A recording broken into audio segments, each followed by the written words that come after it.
Hey, what's going on, everybody? Welcome to episode 52 of the Former Action Guys podcast, and I'm your host, Justin Kramer. This week I have Alex Anninos back on. He was with Alpha 111. He's on episode 40, so if you want to hear like a full details about his career, go back to episode 40. But he swung by, and we sit down and talk about what it was like to. I mean, he's in the middle. He transitioned out right when the virus, everything kicked off. So it's been kind of a thing for him. So we kind of go over some of the transition things that he's been dealing with.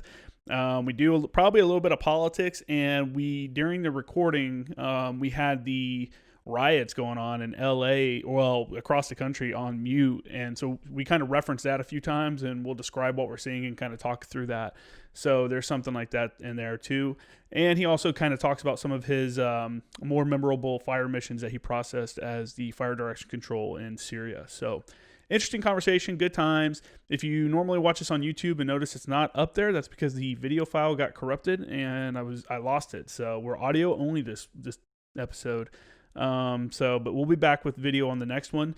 Until then, make sure to check out my website, jkramergraphics.com. Make sure to hit me up on Instagram at jkramergraphics and follow the YouTube channel. Give it a like, subscribe, do all that stuff. Give us some support. And then if you're on Apple Podcast, you're one of the few platforms that allow you to come on and write reviews. So please do that. We're trying to break into the top 100 in the U.S. for our ratings. And I'll let you guys know if that happens. But that requires you to share the show and put in some positive reviews there for us. So I really appreciate you guys doing that, and enjoy the show. And thanks for checking it out. All right, man. Welcome back. Thank you, man. Appreciate it. What you been up to? Man, I could list everything on one finger that I've been up to. Yeah. I play video games, and I just try not to get bored. You, so for those that don't know, you were on episode 40. Mm-hmm. So if you haven't heard your like full breakdown of your career, they can go back to episode 40. Check that out. You were transitioning out when this whole thing happened, like when this whole coronavirus thing happened. Yeah, it was like whispers in the news pretty much when I was checking out and doing all my, my checkout process. And then pretty much I got like 2 solid weeks of going out and, like going to the beach and having fun and just kicking back. And then lockdown started. And yeah, so, I mean, it hasn't all been bad. I've bonded with my roommates more, I think we've become closer as a unit, But were they in the Marines too? No, they're both civilians. One is a paralegal and the other is a paraplanner. So I think it's like an assistant to a accountant, kind of something like that. I know she does something with finances. Yeah. Yeah. So what's your plans now, man? What was your plans when you first got out? Like, what was the I'm in TRS, I need a plan.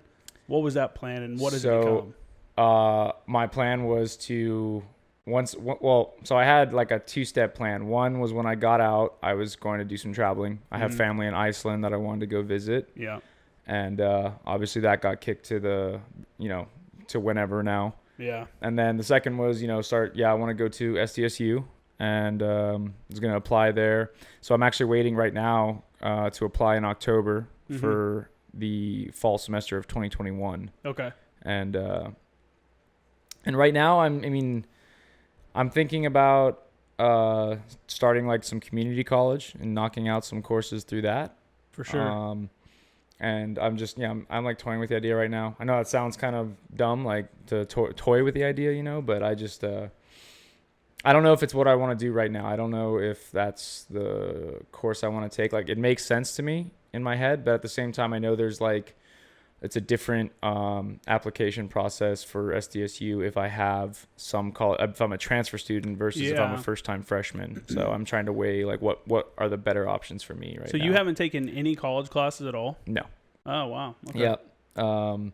Yeah. I was the dude that told my mom, like, don't worry, Mom, I'll do some college while I'm in. And definitely didn't do that. Yeah, that's like one of my big regrets is not doing more.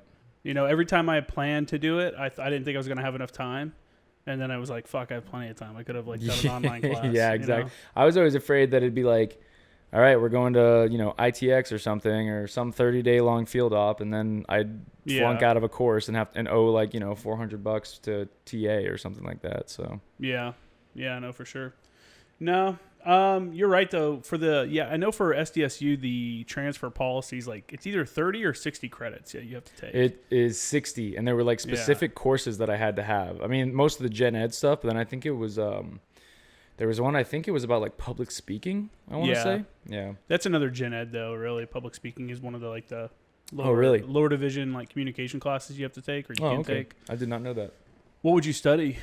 Or what are you wanting to study at SDSU? What I want to study is I want to go for video like production, video editing, video production, and I want to. I mean, my career goal is to become an actor. Yeah. And I'm fairly certain there's a theater program at SDSU. Yeah, there is. And so that would be something I'd like to do, but focusing heavily on I like video editing, video production, things like that. Yeah, man. That's everything I've done here, like learning through the podcast, has all been on YouTube. You know. Oh, really? Yeah, I'm in like journalism and advertising, and I learned some stuff, but all the production stuff, I've just all gotten it from YouTube, and then not knowing something and just Googling it. Yeah. Like.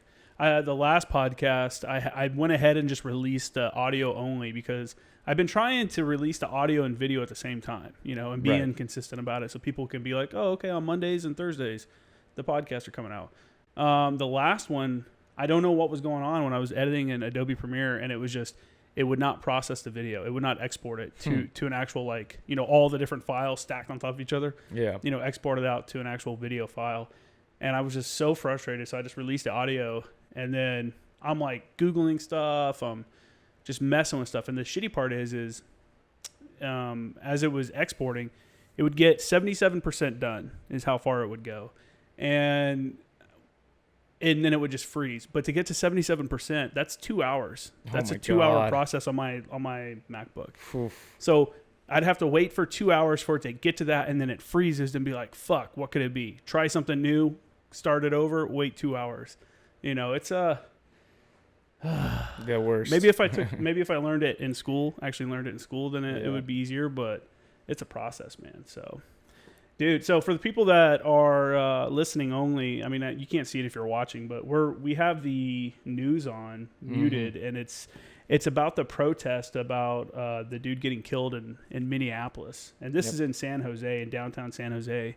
They have the police lined up. They've been shooting rubber bullets and stuff. There was like a police officer injured. Nothing crazy, it didn't look like. They drug him off, but he got up and walked off or moved around. I think he was fine. But some of these protesters have been like getting shot with rubber bullets and, you know, throwing stuff at the officers, and it's been pretty wild. And you saw the video last night of the precinct getting burned down. Me and my friends were chatting in Discord. And we're each, posting linking videos in the Discord of like what we're seeing and stuff. And I saw a live video on Facebook of the third. It was the third precinct. Third precinct, yeah. Yeah, that was like on fire. Yeah. And what looked like Molotov cocktails going over the fence, but it was a helicopter footage. So you couldn't really be too sure what it was, but. Bright lights being thrown over the fence of an already burning building. Dude, it's crazy, man. It's like I want to like formulate an opinion on it, but I mean, it's just insane, well, the response is I wholeheartedly sympathize. Like I don't think was it George Floyd was his name? Yeah, I don't think he needed to die. I don't think that there needed to be like 4 police officers on top of him. Well, there was just the one, but the other 3 were watching. So, the pictures that I saw, it was there's one that was just standing by watching and like kind of watching the crowd, and then you see the one guy. There's like the frontal photo where the one guy, and you see him like his knees on the back of his neck. Yeah. And then there's another photo of taken from behind, so taken of their backs, and there's like 3 other cops down the line of him, like also like applying pressure to him. Oh, okay. So it takes 4 dudes to hold this guy down. Like you've already got him in custody, so like get him up, treat him like a human being. Yeah. And like if you're arresting him for legitimate reason, like then go do your job.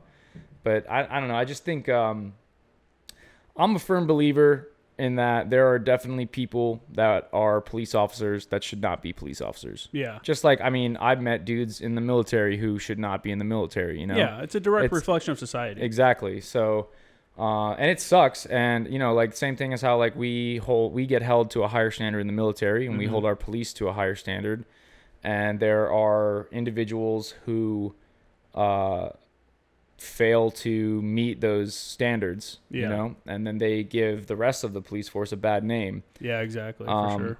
It didn't help any that none of the other three guys was like, hey man, like chill out, let's back off a little. Let's fucking get him up and let him breathe and stuff. Yeah. And like I'm not trying to, because you know I know there's gonna be an investigation, and they charged the one officer today. They did with third-degree murder. Oh wow. Yeah. Okay, So the guy that had his knee, that just happened a little while ago. Really? The guy that had his knee on the dude's throat, on Floyd's throat, is charged with third-degree murder. And then someone, you know, it's news personalities, but they're thinking that they're probably gonna charge the other three officers with something. I wonder what kind of like, if they're just gonna put him in Gen Pop in prison and he's gonna be fucking murdered, or he's one of the protected probably status. You know, he probably has to hang out with child molesters and shit all day if he gets put in. Yeah. And I think they were saying that the max sentence for third-degree murder is 25 years. And there's people that are like, why is it not first-degree murder? And it's like people don't understand the law, and that first-degree murder is premeditated. It's premeditated, yeah. And also that the prosecution is going to charge them with what they think that they can get the conviction in. Yeah. You know, they're not going to, if they overshoot it, then they could just ruin the whole case and get it all thrown out. So imagine this all goes through and then he gets acquitted. And no all way. This, I mean, I don't think it's going to happen, but imagine though, like all this times 10. Dude, oh my God. Oof.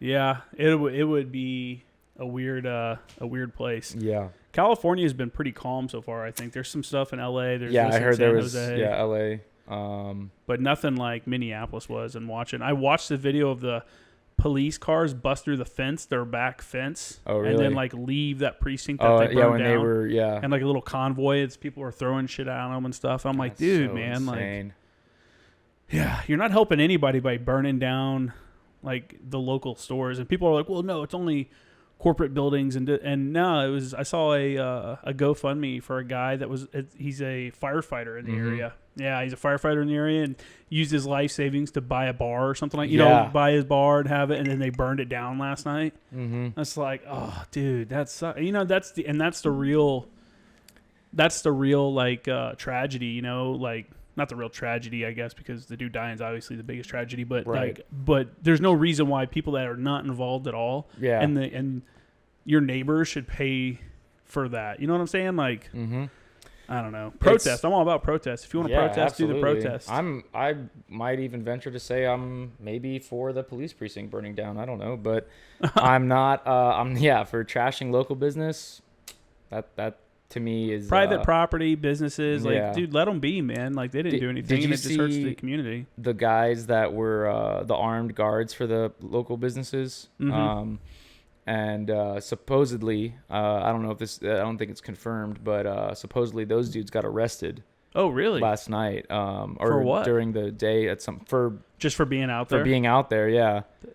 There were 4 dudes, right? Two white dudes, 2 black dudes? 2 white dudes, 2 black dudes. And there was a picture that was circulating. Like, this is like unconfirmed, but there was a picture that was circulating all over the internet of the bigger white guy getting arrested. And you could see, like, you could clearly tell he had like his chest rig or plate carrier or whatever he had on. And like the sling, it's taken from the back. So you see like the back of him, and his face is kind of turning like this towards the police officer arresting him. So I don't know exactly what they got arrested for. Maybe he did something fucking stupid. Yeah. You know, but. Did you see that there was a CNN reporter that got arrested while he was reporting live on air? Mm-hmm. The thing about that is all they keep talking about is like the CNN reporter was a black dude. No one talks about, and then they say there's another CNN reporter not too far away that didn't get arrested, and he was a white dude. Yeah. But they don't mention that part of the dude that got arrested, his crew, is also minorities and also got arrested. Yeah. So it wasn't like they targeted the one black dude and let all the white dudes walk away. And that is what I hate about the media and what causes even bigger division and stuff like this, you know, these protests with these fires and shit. Like, bullshit headlines and stories like that where you try to make it into a race thing when it doesn't have to be. It's like, dude, not everything's a race thing. And you know, I mean, I saw statistics. I got to get better at checking facts, but this was shared by Candace Owens, the super right wing, prominent, conservative black woman. She's she does a lot of like rally. I don't know if rally is the right word, but she does a lot of press conference kind of deals and stuff, and talks at a lot of universities. She works with Charlie Kirk and those dudes, Young American Foundation or something like that. I don't follow them that much. I'm not very, I don't lean on the conservative side. I'd say I'm definitely more of like a libertarian. And, but I saw she shared some stats, and I know she's usually very good about fact checking her stuff. And it was saying, like 55% of police, killings are white. And it was like, I think 27% black, and then it went lower, Hispanic and Asian and all that. Yeah. And so like, I think that it's terrible that Floyd, was killed.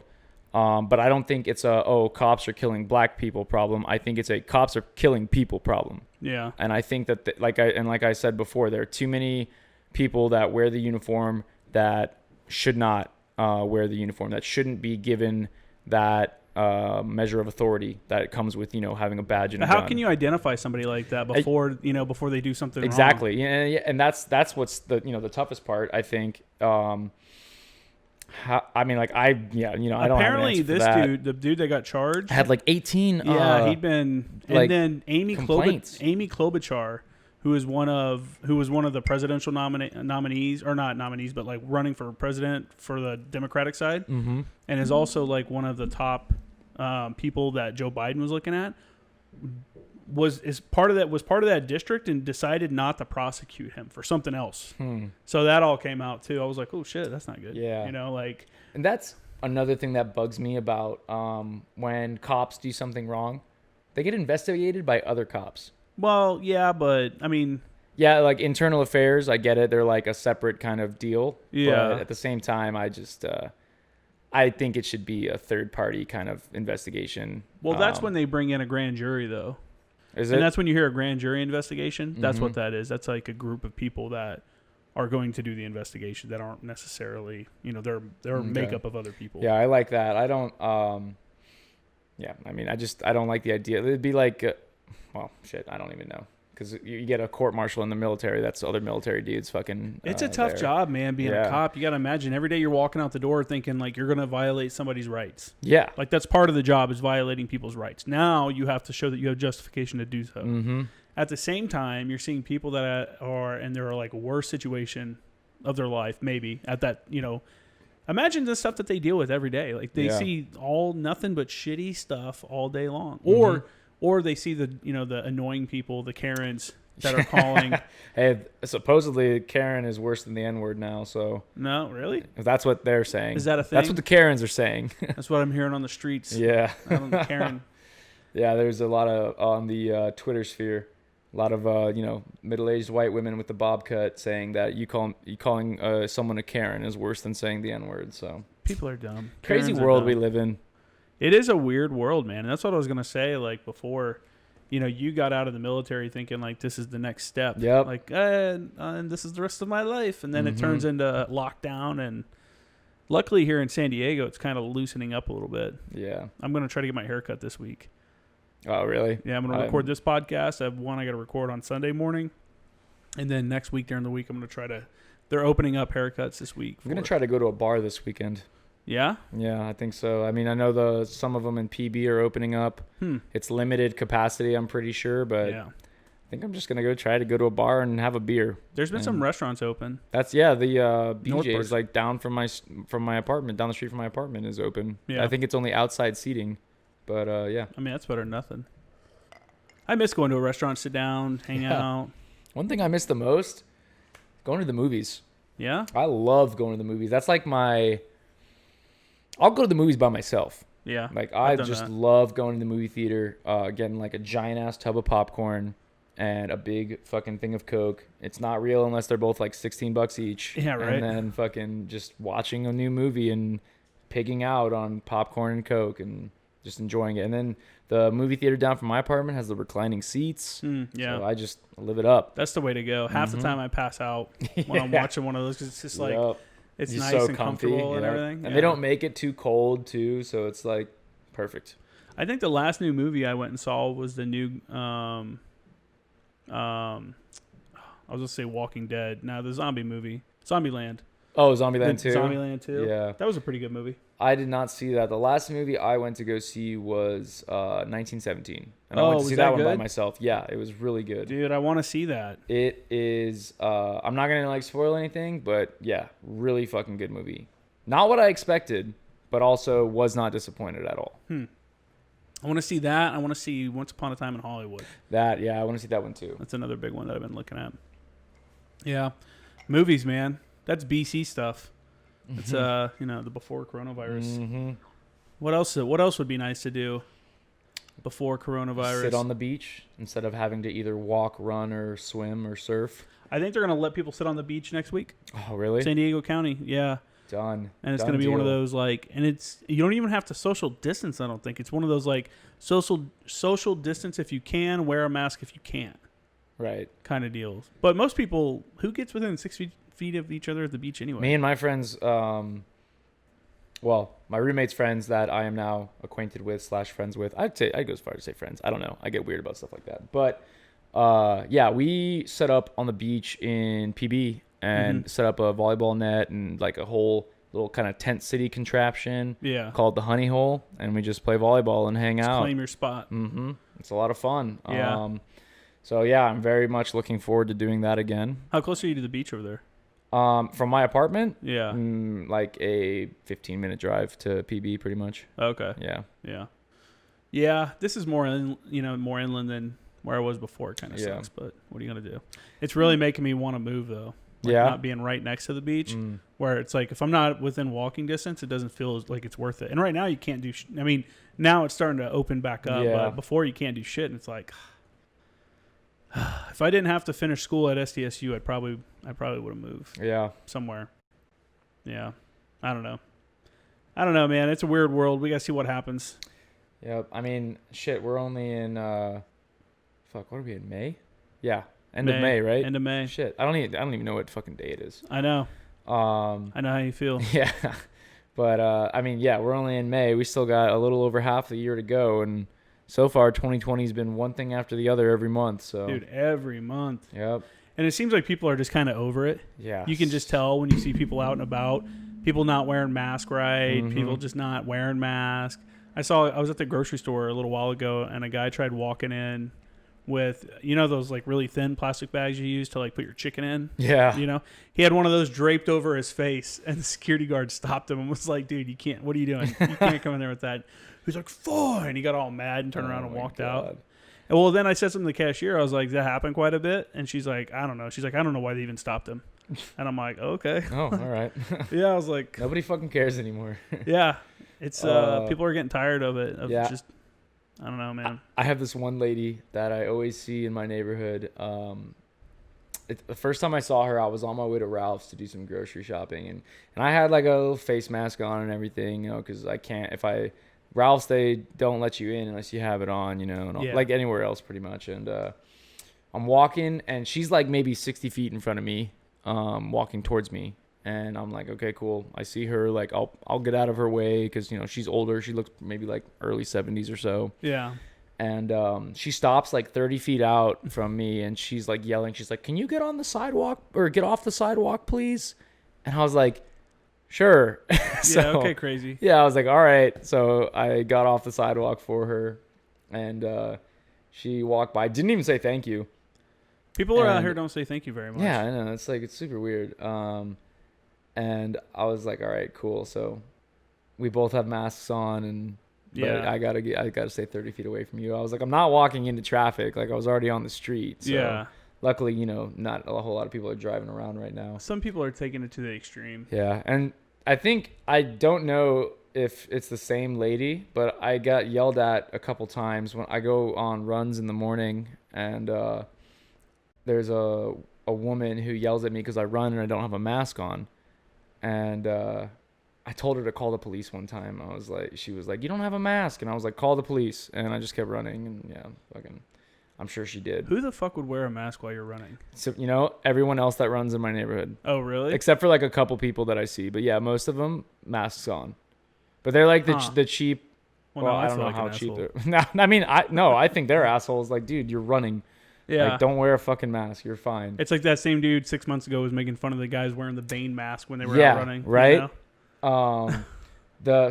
Also today on this morning on my run, I passed this guy who's wearing a mask, but he's barefoot and just walking on the sidewalk. And I was Really? like, dude, what the fuck? Like, I mean, don't know what was going on with him. Maybe he just got mugged. But He just got mugged for his shoes. yeah, but yeah, he was walking around barefoot and he had a mask on, and I was like, why even wear the mask if you're gonna be walking around barefoot? There's like broken glass and shit around here, you know, like Yeah, for sure. fucking. So how's whatever. your transition been, man? Um, Do you still talk to people? yeah, so Back I on have. base? I It's have, weird though, right? Being out. Yeah, it's definitely weird, and there were some big adjustments I had to make. Surprisingly enough, was actually getting used to having roommates because from like very early on as a lance corporal, I never had a roommate. Mm-hmm. Don't know why, just always worked out like that. And as a corporal and then as a sergeant, I didn't have a roommate for a long time. Yeah, it must be nice. Yeah, it was sick. So I'm one of those people, or at least I used to be one of those people who likes to, you know, put some water on a dish, let it soak in the sink, Yeah. and then come back and fucking wash it. Yeah, 20 minutes. Got to let it soak. for a Drives my roommate insane. minute. Really? Yeah, she blew up on me. And I don't blame her because there were a couple times where, like, yeah, I'd probably put it in the sink at, like, lunch one day and then clean it at lunch the next day, which is pretty fucking nasty. So, Disgusting thing. I mean, I used to eat at the chow hall, you know? Yeah. I mean, I don't do dishes. What dishes? Yeah, what are you talking about? What is dishes? So we got into it one day and I felt like shit. I was like, she was like, you're the nastiest motherfucker I've ever lived with. Like, Really? yeah, so it hurt my feelings a little bit, but I won't say it wasn't deserved. Did you know them when you got out? Was So this like, or it was like a thing you saw online? That you no, yeah. So I knew one of my roommates, Jess. I knew her before I've known her for about 5 years now, probably closer to 6. Mm-hmm. And my other roommate, Carly, I met her. She's a mutual friend, or she's a friend through Jess. I met through Jess, and I met her probably a month before I moved in with them. You're living with 2 females? Yep. What the fuck? Yeah, it's How's that? it's pretty great. Really? Yeah. I don't.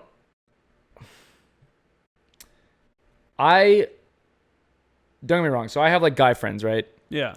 I don't like just random dudes. I don't know why. I've always been like that. Like if I am not friends with you and you're like that's like a territorial thing, I guess. Yeah. Sounds really dumb, I know, because I've explained it to people before and they always give me strange looks. Mm-hmm. But I don't know. If I was just okay, so actually I should backtrack. They're both lesbians. Oh. Yeah. There you go. Sorry. Never mind. It all makes sense then. Yeah, right. So it's like I'm not living with 2 straight girls who would be like having dudes over maybe sometimes, you know, and it's just like I don't want to fucking deal with some guy that's coming what I was over to my thinking, apartment. like, Yeah. Yeah. So it's nice. Now you just have random girls coming over. Yeah, but you know, Julie, fucking- quit bringing all these chicks over. Yeah. Damn. No, it's I'm trying to sleep here. it's been pretty great though. I think we've gotten along really well.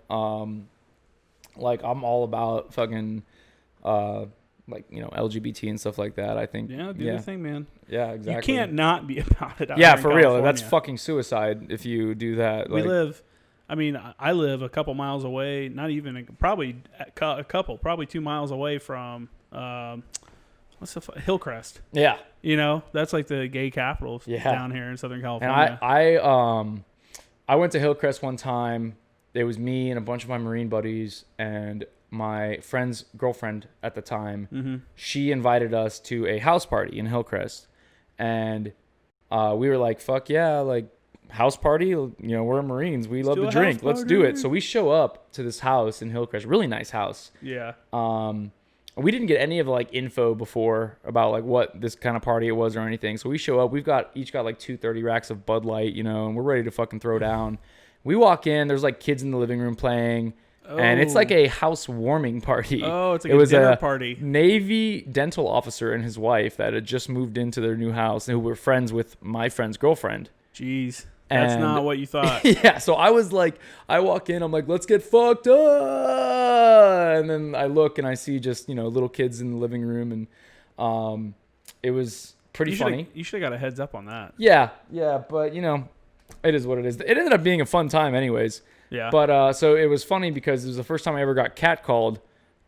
Because me and my buddy Zach were like, oh, we need to go buy more cigarettes. And their house was like right down the street from like the main road of Hillcrest or whatever. Yeah.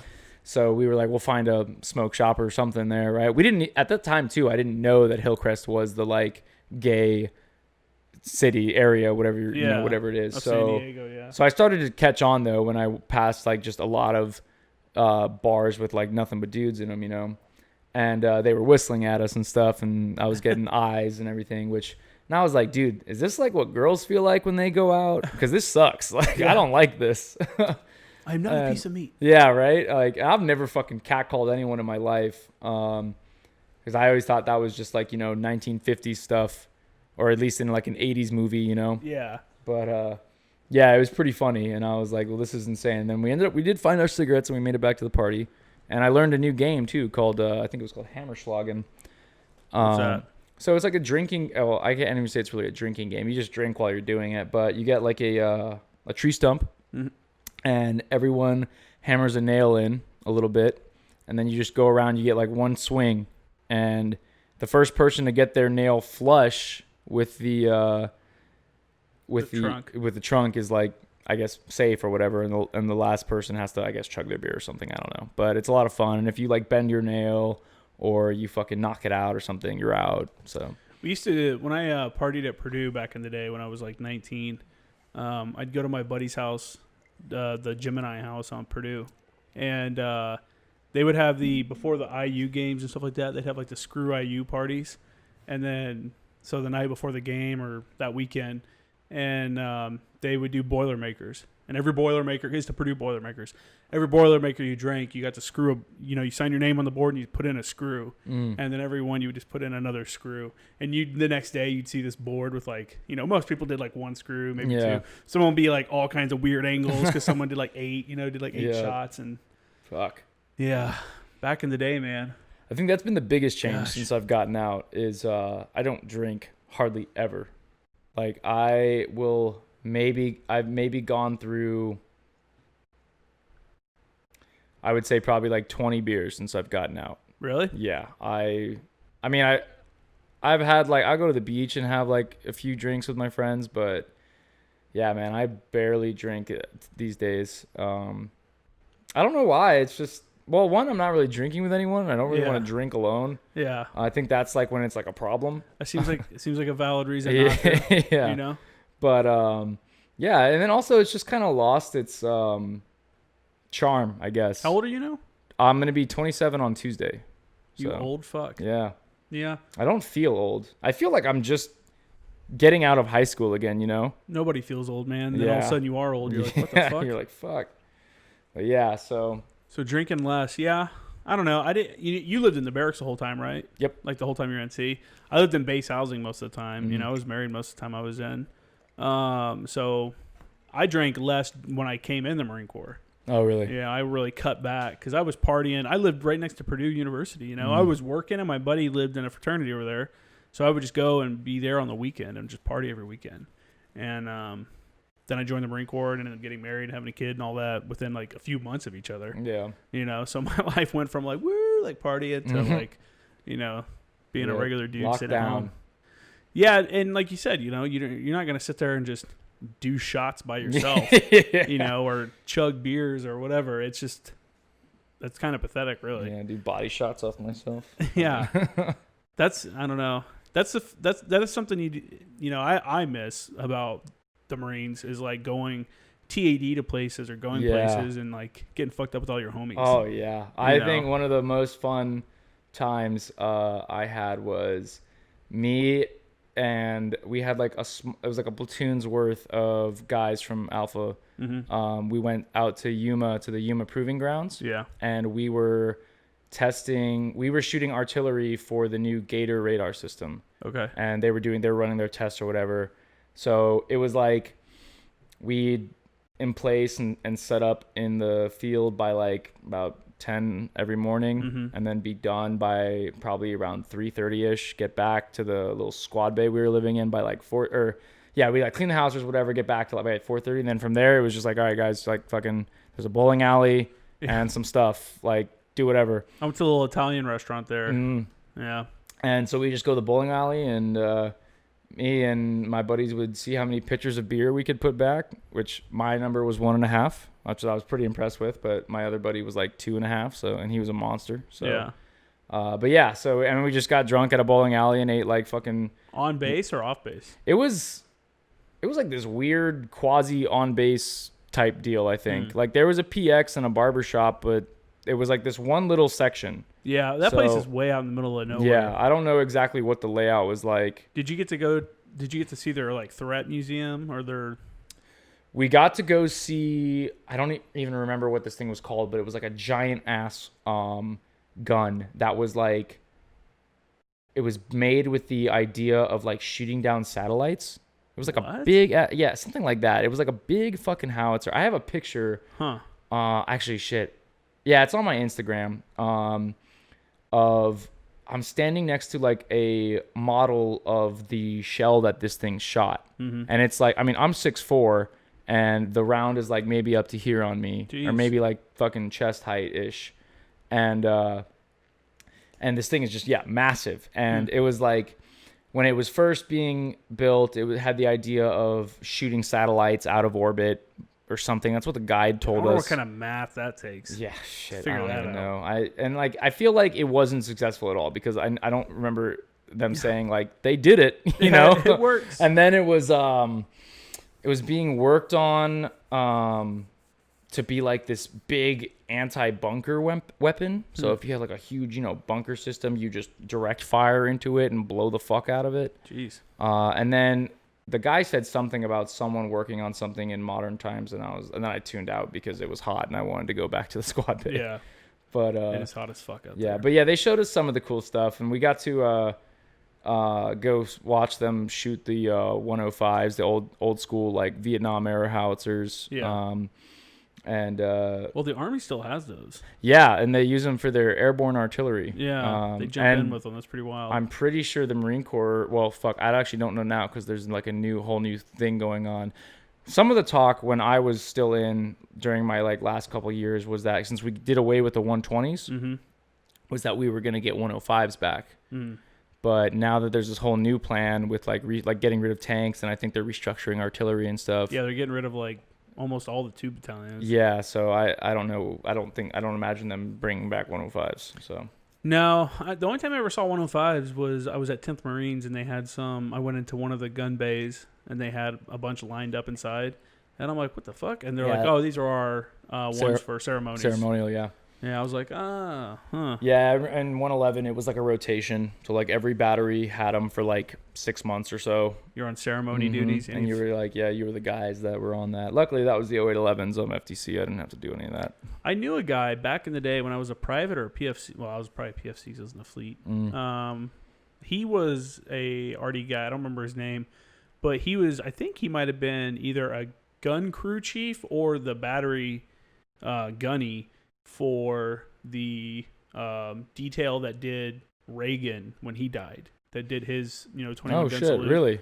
Either Reagan or Nixon. I think it was Reagan. Okay. Yeah, but he was like, they had to come up with a whole drill manual. Like, they're out there like, turn left, hand off the round, do this. Like a whole. First sergeants got involved. Former drill instructors all started beating off. Oh, they're like, yes, this is our time. Yep. We will practice 14 hours a day for 2 weeks. My last first sergeant that I had, he was really good about like the whole ceremony practice stuff. And he was a drill instructor, but he was pretty cool. He recognized that like, okay, Marines don't want to fucking do this. Like, yeah. So we do like 2 or 3 run throughs, and that was it. What a waste of time. I know. That is spent when you have like a battalion level ceremony. It's just a waste of time of taking people away from what they should be doing to go out and practice drill. Right. Yeah. When all they're really going to be doing is standing in formation and go to parade rest and attention a couple times and then salute. I had a master sergeant retire, or master guns. I think he was at maintenance battalion. And we had to do a full drill rifle manual, had us do a couple of things with the rifle, and then a pass and review. Like, it was a whole thing. There was like 4 platoons of people out there, too. It was like this huge thing. Of course, we were marching, and my fucking cover flew off. The wind blew it off, and I'm like the only asshole now walking around without a cover on. The best. We had a dude who was notorious. Every fucking change of command ceremony or anything, he was the guy that passed out. Oh, really? Yep. And they still, like, they even had him on color guard at one point. And I was like, you guys are fucking playing with fire here. Like, I'm pretty sure he had, like, the national colors and shit. Like, I think that was one of the ones he made it through. Dude, thank God. But how embarrassing would that be if you passed out holding the American flag? Oh, God. I don't even want to think about it. That would be some shit. There's so many funny stories of people locking their knees up and passing out in formation. Yeah, there was there was some video, I think it was in like Quantico or something, of like, I think it was when like the new commandant was coming in and like the dude fucking passed out in front of him. Yeah. Yeah, like, and they were in like dress blue alphas or bravos or whatever. They just let them lay there. And they're like, fuck them. Like, yeah, the ceremony will be over in a minute. We'll come get them. Oh, yep. I mean, what are they going to do? They're just going to set them up and be like, all right, dumbass. Yep. I love it. I used to pray the guy in front of me would like pass out so I'd get to like let him just fall behind me. I'd be looking around. I'd be like, look, that dude's swaying. I see him swaying over there. Did you ever get close to passing out yourself?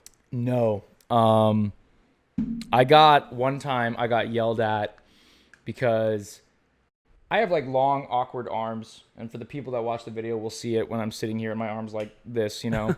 But standing at parade rest for me, like, sucks. I'm sure it sucks for probably everybody, but like even like a minute of it, my shoulders start to ache and shit. And like, I know I sound like a pussy, but whatever. I don't give a shit. Like, it fucking sucked. So there was one change of command ceremony I had to do where this fucking battalion CO just wouldn't shut up. He was the outgoing. I mean, this guy talked forever. I mean, I think he talked for a solid like 50 to 55 minutes of just really? like, this is what we did as a battalion, yada, yada, yada. And I was like, oh my God. That's a dick move. Yeah. And it was like fucking July. Of course, the change of command ceremony started at like 13:45 and shit. So, and we're in fucking Bravos, service Bravos. I don't know why we were in we were in Charlie's. Yeah, you would have been in Charlie's. Yeah. But anyways, yeah. So, and I'm standing there and my fucking shoulders are starting to hurt. And I'm like, dude, I'm the fucking last formation all the way to the left. Everyone's looking at him right now. So I'm like rolling my shoulders and shit and trying to like kind of, and then I see like 2 dudes are like pointing at me, or at least I'm getting paranoid that they're like, motherfucker, that guy right there, you know? This fucking guy. And then we did our passing review and I was the guide. Yeah. No, not guide. Cause I didn't have the guide on. I was like the platoon fucking something or other. It was the guide and then the lieutenant and then me. Okay. So I guess platoon sergeant. Yeah. But I was like acting platoon sergeant for the platoon or whatever. Okay. And I don't know anything about drill. Me neither. Yeah. I never did PME or anything. Yeah. So, and I was walking by. So now like when we turned and passed the new BC, I'm on the right, closest to the fucking crowd. And when we get to where those 2 fucking dudes were, they were 2 gunnies, and they were like, yeah, you, Corporal, fucking find us after this. And I was like, fuck me, bro. I'd be like, oh, I couldn't find you. Oh, no. Yeah, well. Oh, no. Sure enough, like, I had to walk back through the grinder afterwards, and they saw me, and I was like, broad gentleman. And, of course, they just, you fucking moving and shit, you know. I was like, my shoulders hurt, man. Like, it sucks. Fucking, it's hot. I got sweat in my eyes. I can't see. Got work to do. Yeah, I have things that need to be done. Like, I got pulled for one formation when I was at maintenance battalion, and I had like super faded ass camis. You know, they were like basically white, and the gunny came out, and there was too many people there, so he started pulling people out of the formation to get them out of the ceremony, and I was just like, take the guy with the faded camis. You know? And he like looked over at me and he's like, yeah, you get out. And he took one of the guys he just pulled out and put him back into my spot. Oh, and I was like, yeah. Oh, that sucks. Oh, I live for that shit. That's fucking amazing. I know it sounds shitty, but I used to love watching dudes get fucked over when shit like that would happen. I would laugh my ass off. Yeah, when it's stupid shit. Yeah. If they got fucked over for something serious, I'd be like, that's fucked. Yeah. But when it was just like shit like that, or like, because I remember one time on my second deployment, our staff sergeant like came into the berthing and was like, hey, I need fucking 2 sergeants. And one of my buddies was like, you need Sergeant Torres and who else? And he's like, yeah, Sergeant Torres and then like someone else. And my buddy Torres was like, fuck you, dude. Like, kill that. Oh, it was so funny. Fucking hilarious. Good times, man. Yep. How have you found it weird to like hit somebody up that's still in and they're like on base or whatever, and you're like, hey, what's up, man? What are you guys up to? You know, like. Yeah, not really. I haven't really found it weird. So I found it really easy to fall back into the kind of Marine Corps, Garrison Marine Corps mindset, if you will. Okay. I was actually back on base last weekend because Del Mar on base, the beach, was like one of the only beaches that it's like no shit open. So you could like go and sit and chill. Oh, I didn't know that. Yeah, I didn't know it either until last Friday. And my buddy, one of my corpsman buddies, was like, hey, we're going to the beach. You want to come with? And I was like, absolutely. Like, I'm down to, drink and hang out. And I ran into one of my old junior Marines there. And I was like talking to him and stuff. And he was telling me about this stupid shit that was going on in the battalion. Like the sergeant major was saying that, fucking, he needs all these Marines. He compiled a list, and it was like, I need all these Marines to be done with TRS on this date. So he had to do like TRS online, which is only like a 3-day thing, which I didn't even know was a thing. I didn't know they had an online course. Yeah. And I was like, that makes no fucking sense. I started going off. I was like, that's fucking stupid. That makes no fucking. And then I was like, why do I care about this? I'm not in. Yeah. but I was like, that's fucking dumb. Like, I don't agree with that, and I think it's dumb because I went to the week-long TRS in person, and it was fucking awesome and very informative. So yeah, you can get a lot out of it. Mm-hmm. Yeah, you can get out what you like. You ask questions and whatnot. I think I had time, man. I was at the MU staff on after deployment. Doesn't do anything. Like there's nothing to do. You know, there's no. You're not composited, so you don't have anybody under you. It's just the MU headquarters. You're basically doing planning for the future. You're like laying the groundwork for that and prepping any kind of. Let me get that beer for you. Prepping any kind of like groundwork you need to do before the new people come in. And so they let me go to the full one, right? And then I went to all the little individual ones too. Like they did a week or maybe it was a couple days on just college stuff. Then they did a couple days on just entrepreneur stuff. Yeah. So I took advantage and went to as much of those as I could. Because one, I was like, it's either be at work doing nothing or go do this. And two, like maybe I'll get something out of it. I can network with people. Yeah. Yeah. I mean, I found it very informative, and I kept like all the books, all the source material and everything. And I still refer to it now because they sent me, before my 3rd deployment, because I got back in November and I got out in February. So they were like, yeah, we want to send you before. And I was like, that's fine with me. So, I kept like all the fucking text and everything. And I still like refer to it today. Like I'm like, oh fuck, how did I do that? And I look in the book, and it's actually like really cool. It's like step-by-step instructions, super easy, Marine proof, You would think. Yeah. Some people still have problems with it. I don't know. I think the biggest problem people have is they lose that safety net that the military provides. Yeah. You're always going to get paid. That's been like in the back of my mind. Thankfully, like right now, I applied for unemployment insurance and I got it. So that has been like a big help. While I look for somewhere that's hiring during this, which is very slim, few and far between, unless you want to go stock shelves or something. Yeah. So I'm it's definitely it's keeping the bills paid and it's come in handy. But fuck, I totally forgot where I was going with this. How's that process? Is that I never filed for it because I rolled right into school when I got out. Right. Yeah. So it's not too bad. So I couldn't figure out online for some reason. I was not feeling. I didn't know what it was on. So I printed off the paperwork and I just filled it out and mailed it in. The process itself took a good bit, like when I mailed it in for them to send it back. So the application is straightforward enough, and they had me send in a copy of my DD-214 and all that. Some of the questions on there were like, I had no idea what the hell they meant.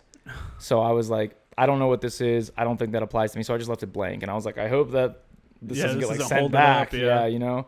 But I was like, I don't know what the fuck that means. But yeah, I mean, it wasn't too bad. And once I like got it approved and started getting like money being sent in, then I just set it up online to do it all online. Yeah. And that was like super easy. You just set up an account on the EDD like webpage, and from there you go to your like UI claim, and then it's just a matter of certifying each week that you like looked for work, and that you there's no reason that you couldn't work and all that. Mm-hmm. And then and then once they check and they certify it, then you're good. Have you seen there's been more and more articles come out, and I'm sure there'll continue to be more, about how people, like businesses, got their loans or whatever, and they've like, hey, you can come back to work, and people are like, I'm not coming back to work, I'm getting more on unemployment than I was at work, so they don't want to come back. So yeah, because when I first applied for UI, I was under the impression that it was $450 a week, mm-hmm. which was like $1,800 a month, which is like about $400 less than what I was making in the Marine Corps. And I was like, you know what, that covers rent and groceries, so that's really, and internet and and like phone bill, I've got money saved up, so whatever, like that's good, that's a nice little buffer.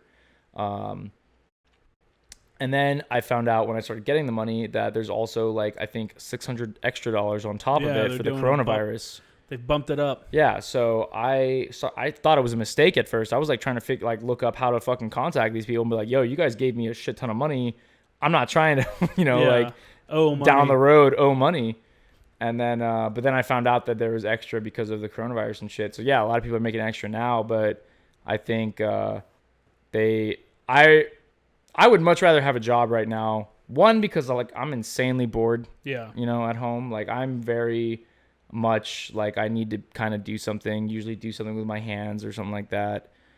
Because yeah, dude, you're used to always doing something. Just sitting there. You go into work and it's like, hey, even if it's office work, it's like, hey, we got to do this roster, we got to do this stuff, hey, we got to do this online lesson, or it's like, hey, go lay out the gear. Hey, go fucking, hey, go set up the gear. We're going to do like some, reps here in the pause or whatever, yeah. And you lose all that. Like you realize that people out here do way less stuff every day. Yeah. It's, it's weird. I don't know. Yeah. Right now, I'd rather work than just sit at home. It's been nice, because for the past 8 years, been doing something in the Marines. And then now just kind of like, I feel fully like unwound and just kind of relaxed. But now I'm at the point where it's like, all right, I need to be like doing something. I need a challenge. So yeah, that's what I'm looking for right now. 100%, man. Do it. And then the dating life in fucking quarantine is just abysmal. Yeah. That's no good, huh? Unless it might just be for me. I don't know. Everyone else might be having a great time. There's a lot of conversations going on out there, but nobody. Yeah. Yeah. They've said that it's real tough mental health wise for the single folk. Yeah. There was a point where I was feeling super alone. Where I was just like, dude, I am fucking lonely. Like I have my 2 roommates, but like I love them to death, but I don't relate to them, They've got their own experiences and stuff, and they didn't go through like what like you or me went through and stuff like that. So I would just feel lonely. Like I'd be in my room. You can't relate with them. I can't, but it's like we get along and I love them, but there's just that thing that's like, it's never going to be like, you got to join a club or something, man. And that's what, and, you got to join a group. That's why a lot of people go to the VFW and stuff. Mm-hmm. Yeah, I need to look into that too, because I definitely wanted to check that out too. I'd come up to the one up there. You're up in La Jolla, right? Yeah. I was telling my buddy, I was like, if we're gonna join one, why don't we go to the one in the nicest, one of the nicest areas in the country? Yep. Like if I want to network with people, might as well network with people that are in like one of the nicest places you can be. Yeah. Yeah. So yeah,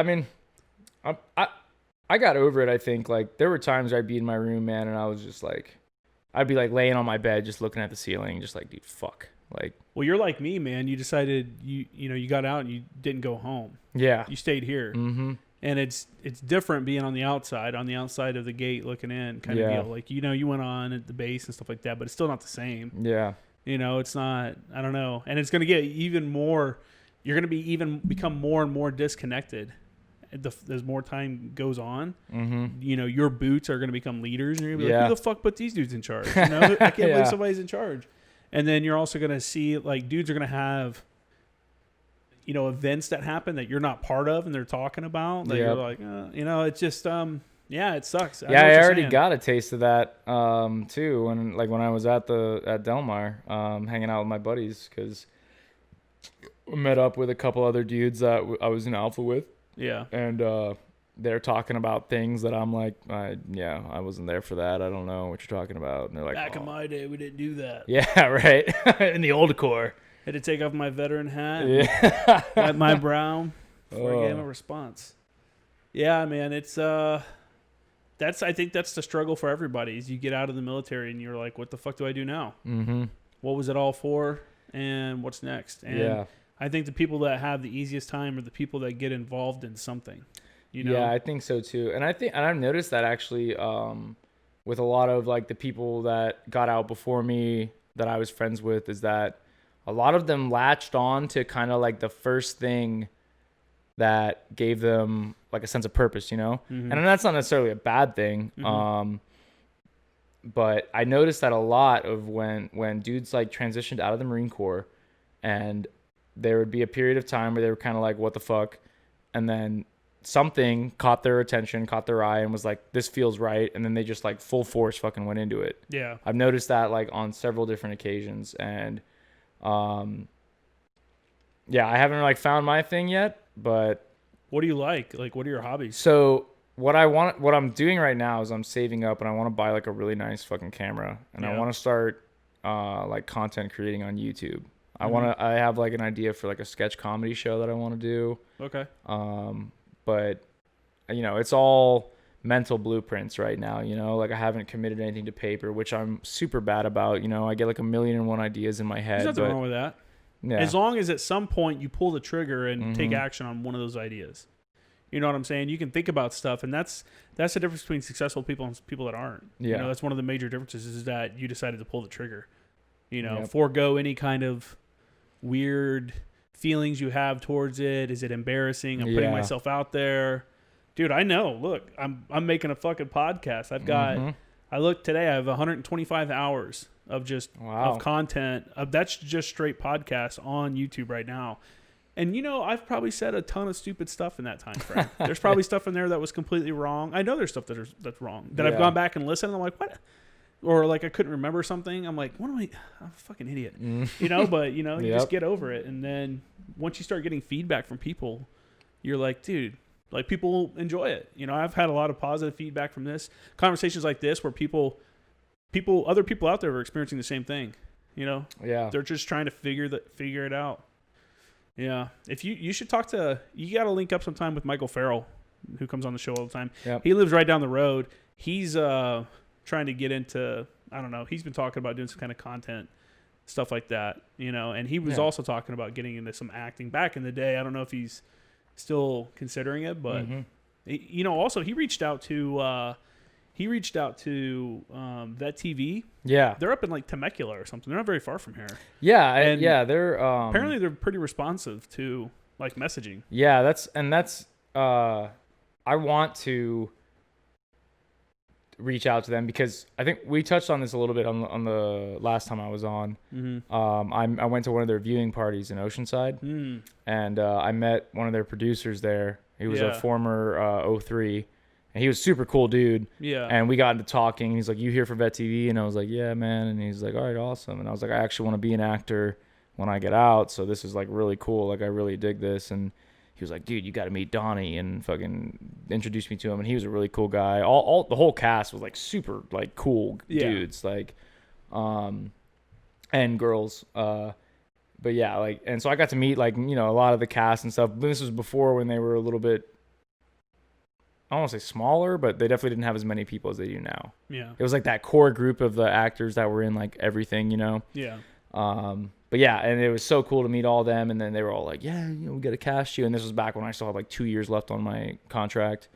So they were all like, yeah, man, fucking let us know like when you're out. And then, I don't know. That was one of the things I had to hang out. I felt weird like when I got out. I was like, hey guys, it's me. Remember? You got to. Though. Yeah, I know. Like, so I don't know. If they're watching right now, hey, I'm interested. And I'm going to probably hit you up. Farrell hit him up. They told him to come up for a recording for really? An episode of something. It was like, hey, come up and you can be on this episode.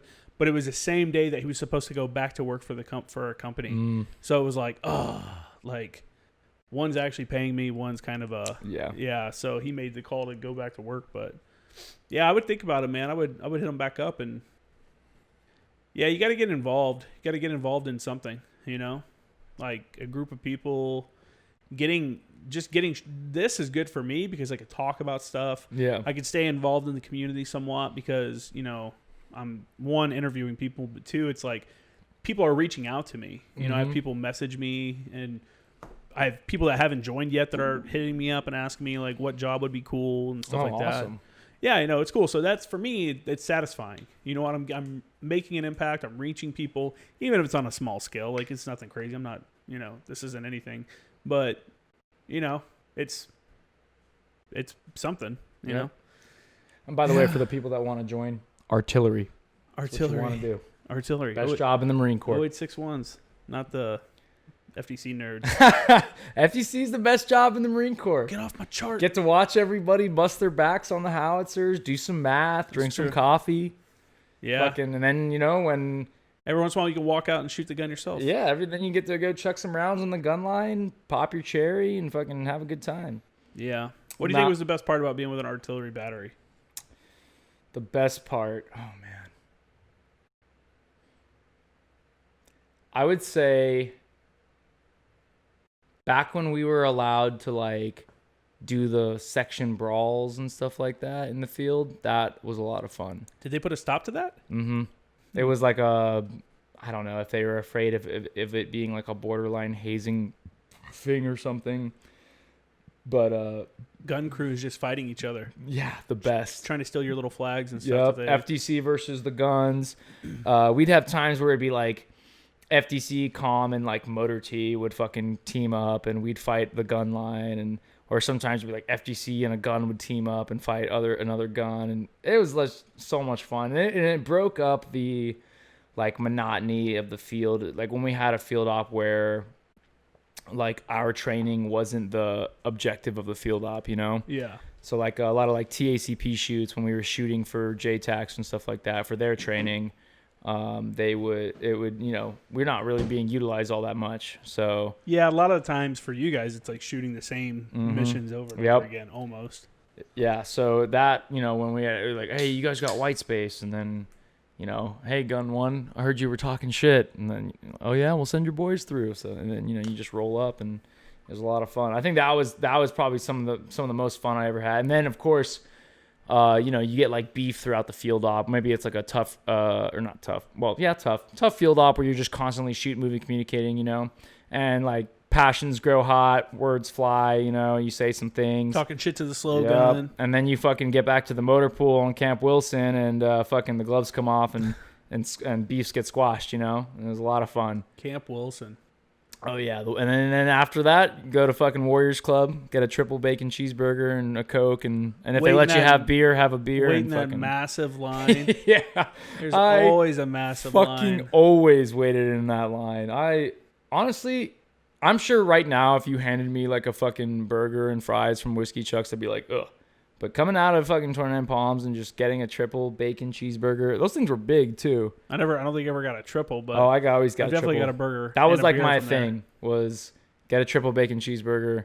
It became so much my thing that like my COs would catch on and like fuck with me at the end of field ops because they knew that that was like my ritual, was go to the Warriors Club and get a triple bacon cheeseburger. And everybody's hoping to get Wi-Fi. Yeah. Before like all the worst Wi-Fi too. Like fucking 100 Marines in that place, all on this one router, you know. And it was like, oh god, I miss that too. I miss the shared fucking like struggle, you know, like you're miserable, but so is everyone else. So you have fun with it, and you have a story. Yeah, you leave with a story. Like you earned your fun today. Exactly. Yeah, that's probably something that I miss the most. The shared misery is where like the most like impactful memories come from. Oh yeah, 100%. You know, I remember, you know, like my first enlistment, it always got to the point where people didn't pack enough cigarettes for a certain length of a field op, you know. So there's always like, that dude in that. Well, we got to the point where like in the last like week of the field op, everybody's hurting, you know, and it would just be this giant circle of dudes passing around like one Newport, so everyone gets like one hit, and then it's done, and that shit was just so fun, so funny. Like I remember being in Afghanistan and running out of dip, and everybody'd run out of dip, and someone would come out with like a can of like Wolf Peach. You're like, where did you even get that? Yeah, it's like, this is the one shit can I've been holding on for this kind of emergency. Skull apple. Yeah, I don't know. I like Skull apple at the beginning. I don't.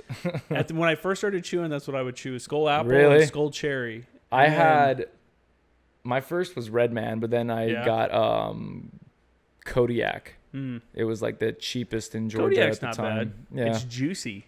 Yeah, if I remember right. I started after I started dipping Grizzly Wintergreen. That's all I dipped. Really? Yeah, and I dipped from the age of 19 until 2014 when I was on the Mew. So shit, I don't even know when that was. That was how long ago? 6 years ago? Yep. So I was like 31, so 19 to 31, and Damn. I quit. Yeah. Yeah, I quit cold turkey. I brought 15 logs of dip on the ship. I was like, when these 15 logs are gone, I'm quitting. Yeah. I was like, that's it. Cold quit. And it took me like 2 months to go through 15 logs. I was dipping like a can and a half to 2 cans a day on ship. Damn. Yeah, and then I got to the last can, man. I was like, this is the last can. And I finished it, and I haven't dipped since. Just quit cold turkey. I'm sure I was a dick for a week or so. I'm sure. We can ask Flores and them. They were there. Oh, yeah. But I miss it, though. Yeah. Every once in a while, I'm like, man, I could really go for a nice... I just recently quit nicotine, so like I would dip on ship, but I was more of a smoker. On ship, it just became an annoyance. Yeah, to go to the smoke pit and try to fucking like smoke a cigarette, or just have like... Just to have a dip. Well, yeah, because someone saw you had a... Yeah. You had to dump it out, you had to rinse it. Yeah, that was pretty annoying. But I just recently quit. I switched to Juul like right before I got out, about like probably like I'd say like a month before I got out of the Marines. And I was doing pretty good like at just smoking Juul. And then I got like tired of... It's like $25 for a 4-pack of those fucking pods. Oh, really? Yeah, it's expensive. I think it's actually more expensive than smoking. That's what I was getting ready to cigarettes, ask. If it was more or less than cigarettes. So I got tired of doing that, and I was like, you know what? I just want to fucking quit. So I just threw away all my Juul stuff and went cold turkey, and that was, I think like 3 weeks ago that Are I you did glad that. you did it? Absolutely. Because like I said, like I run every morning now, and I already feel a difference versus like when I was smoking and I like in the Marine Corps and running versus now. Yeah. And also, definitely less of an impact on my wallet. Yeah. Because a 4-pack of those Juul pods would last me maybe 4 days if I like tried to like space it out a little bit. But for the most part, I was just puffing away on that thing because I'd be on my computer like playing games, and in between like I get killed, I'd fucking take a hit and then just keep going, and it's just fucking too much. And I was like, dude, I want to be healthy. Like I'm done trying to fucking I'm done fucking doing nicotine and shit. So yeah. But yeah, it was like a really intense 3 days because I don't think my parents will ever see this. So I started dipping when I was 15. 15. I'm sending this to your parents. Yeah, I'm sure that they probably fucking knew. I started dipping when I was 15 because, I grew up in Georgia, and that's like the southern thing is, chewing tobacco. Yep. And I started with Red Man, and then I had I think Red Man's weird. Like that kind of it's surprisingly, people are always like, yeah, it tastes just like raisins. Like you're chewing on raisins. I'm like, okay, like banana flavored food tastes like bananas. Yeah, yeah. Sure. But then you try it and you're like, oh shit, it does. Yeah, taste it does. It's like raisins. Sweet fucking. And I used to get the golden blend. Or the guy that I asked to buy it for me used to get the golden blend, and I never did chew that much. Yeah, I liked it. It was just definitely, in my opinion, more disgusting than dip because you put like a fat wad of chew in your mouth, and there's like you get the black like tar spit coming out. It's like legit nasty. spit. Yeah. It stains your teeth way more too. Oh yeah. I think. You know, I'm on day 8 of the Crest Pro White, like the no shit like thing you stick in your mouth. Oh, is that a thing? Yeah, it's like you put like a fucking hydrogen peroxide solution on it, and you just every day, 10 days, 10 minutes a day, and I've noticed like a significant difference. It's pretty cleaning legit. all that dip. Yeah, I'm just trying to. So I was like, you know what? I quit smoking. Like I don't dip. I don't drink nearly as much soda as I used to. So I want to try and get my teeth fucking white again. So I fucking started doing that. But yeah, I started dipping at 15 and then fucking moved on to cigarettes like not shortly after that, you know, or shortly after that. And then from 15 until 3 weeks ago, I was an avid fucking nicotine addict. And so now I'm glad I do get the like, I miss it. I'll be watching like something and like a TV show and someone like lights up a cigarette, you know, and I'm like, oh fuck, like I'm telling you, man, it's been 6 years and I still like recently I almost started again. I'm like, I got nothing else going on. Like it would be something while I'm working here. Yep. You know, because I'm on my computer constantly now. Yeah. And like dip's perfect for that. But at the same time I'm like, it's fucking disgusting. Yep. Like it's just not good for your mouth. Yeah. But it's so fucking good. My favorite is Copenhagen Mint. Yeah. And I never liked Copenhagen because really? it's so fine cut.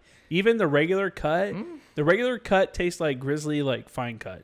Really? Yeah. I got Grizzly or fucking Copenhagen Mint long cut, and I fucking love that Their shit. Copenhagen like snuff was like sand.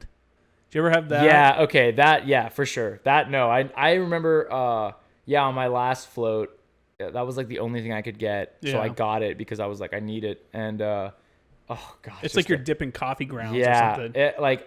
I tried. One of my buddies could do it, and he would do it on deployment because nobody else would want it, you know. Yeah. So and then he had a way of just I don't know how he did it, but every time I would pack that shit like a motherfucker, you know, and then I'd pick a pinch out and I'd be like, yeah, it looks pretty solid. And then the second it gets like on my fucking lips, all over my mouth, and I'm just spitting it out. That Gunny I was talking about earlier that did the 105 thing.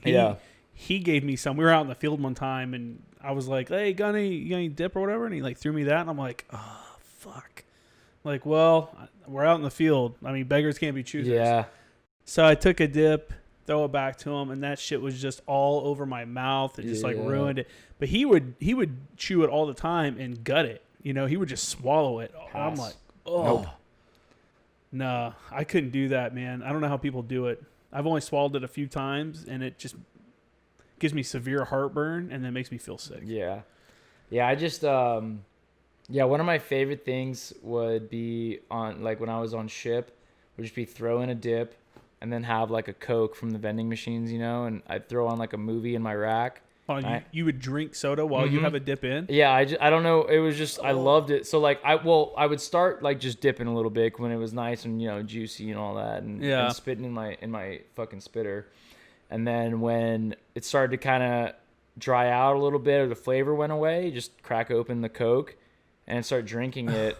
And then it was like every time you took a sip of Coke, it was like another fucking refresh of fucking just dip flavor. Oh man. And to me it was the best thing in the world. I was like, oh, love it. And I would just spit and watch a movie or some shit, you know. I knew guys that could fall asleep with a dip in. Yeah, same. I'm like, insane. how? That's the reason a lot of times why I would dip, so I would not fall asleep. Like, yeah. One of my buddies like, I woke up, I fell asleep, and when I woke up, there was like dip drool on the pillowcase, blah blah blah, and I'm like, how did you fall asleep with a dip in, dude? Like, yep. Oh man, that's when I was in, it was super cheap for me to do it. When I was at Camp Lejeune, it was $2 a can. You can get a log of Grizzly Wintergreen for $5 or $10. That's awesome. And it was that price for the longest time, and then it started slowly going up. I don't know what it is out here, but the 12 years that I was in, one thing I did notice is way less people were smoking, like compared to when I first came in. Mm-hmm. I think smoking is definitely.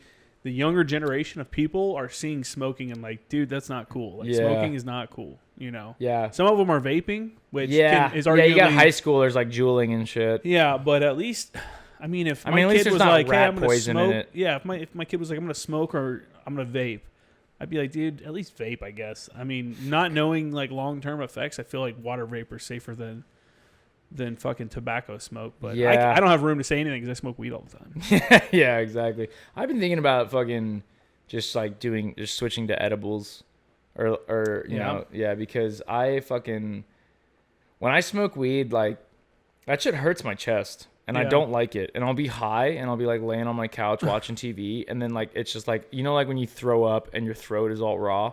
That's what it feels like in my throat while I'm sitting there high. So it's maybe like you're smoking too much. Maybe, I don't know.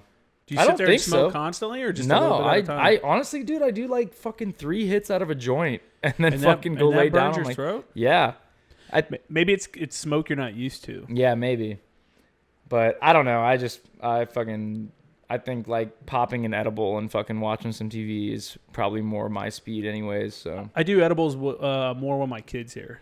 You know, I don't have my kid here right now, obviously, but when my kid's here, because I'm not going to smoke around my kid. Yeah. You know, I grew up in the South as well. Mm-hmm. And I grew up, everyone in my family smokes. Yeah. And I grew up like, in the type of, my mom would smoke in the car, you know, with like the windows basically up. She'd have like a little, like cracked a little bit.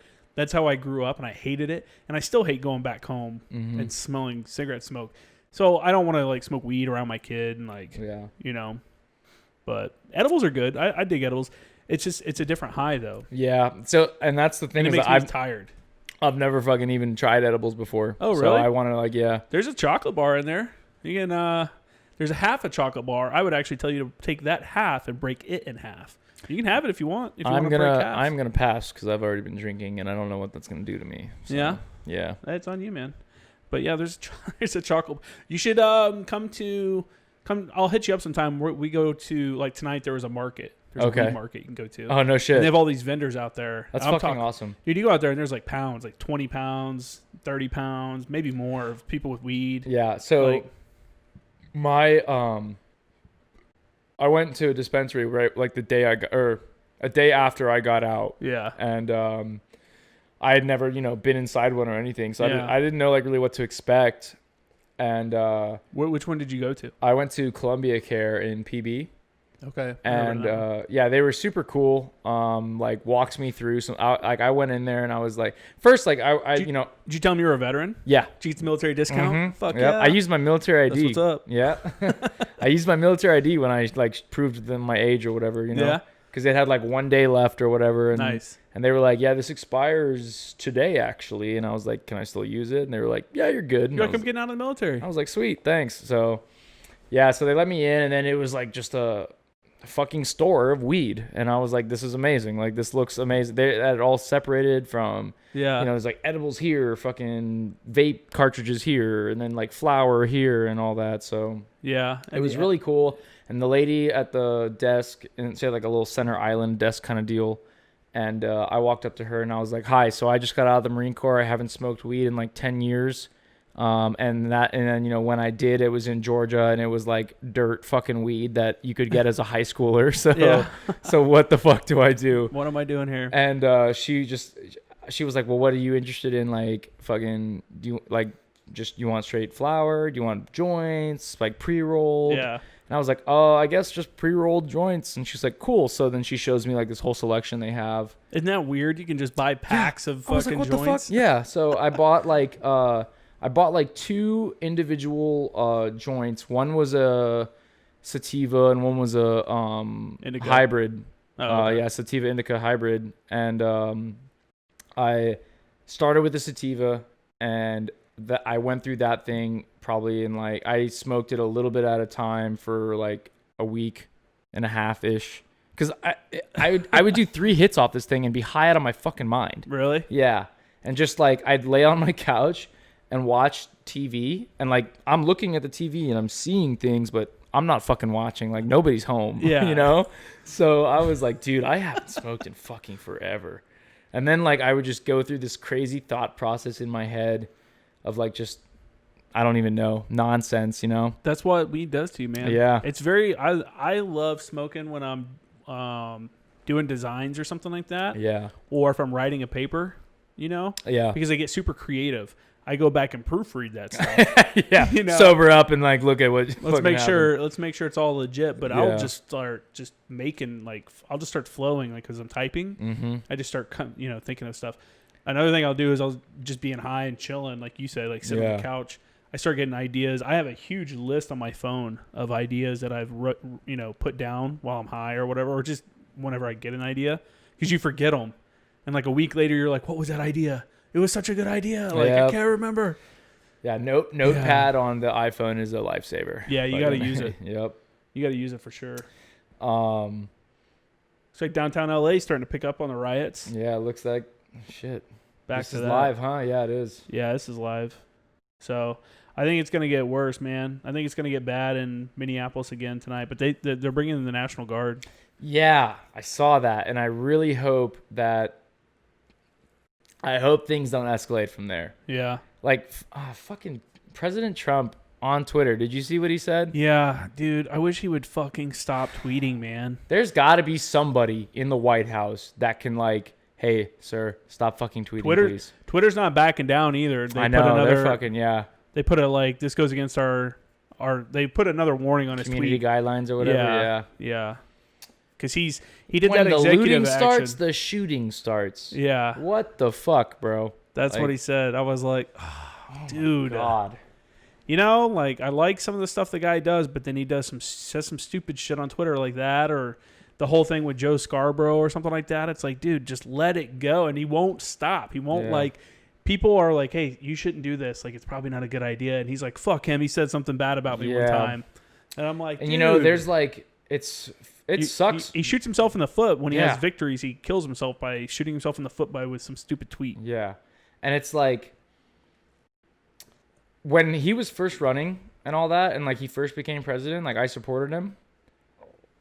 He's actually implemented more. His administration has implemented more gun control than the Obama administration. Well, that's only because he did the bump stock ban or whatever. But in my opinion, I libertarian, any sort of gun control, in my opinion, and what I believe is an infringement on our Second Amendment rights. So to what level though? To what point? You're saying any gun control? I believe. I'm not saying I disagree. Yeah, but no, any gun control. Playing devil's advocate. Yeah, no, I think I should be able to go to a store and purchase a full auto fucking M4 with a suppressor and whatever I want on it. No questions asked.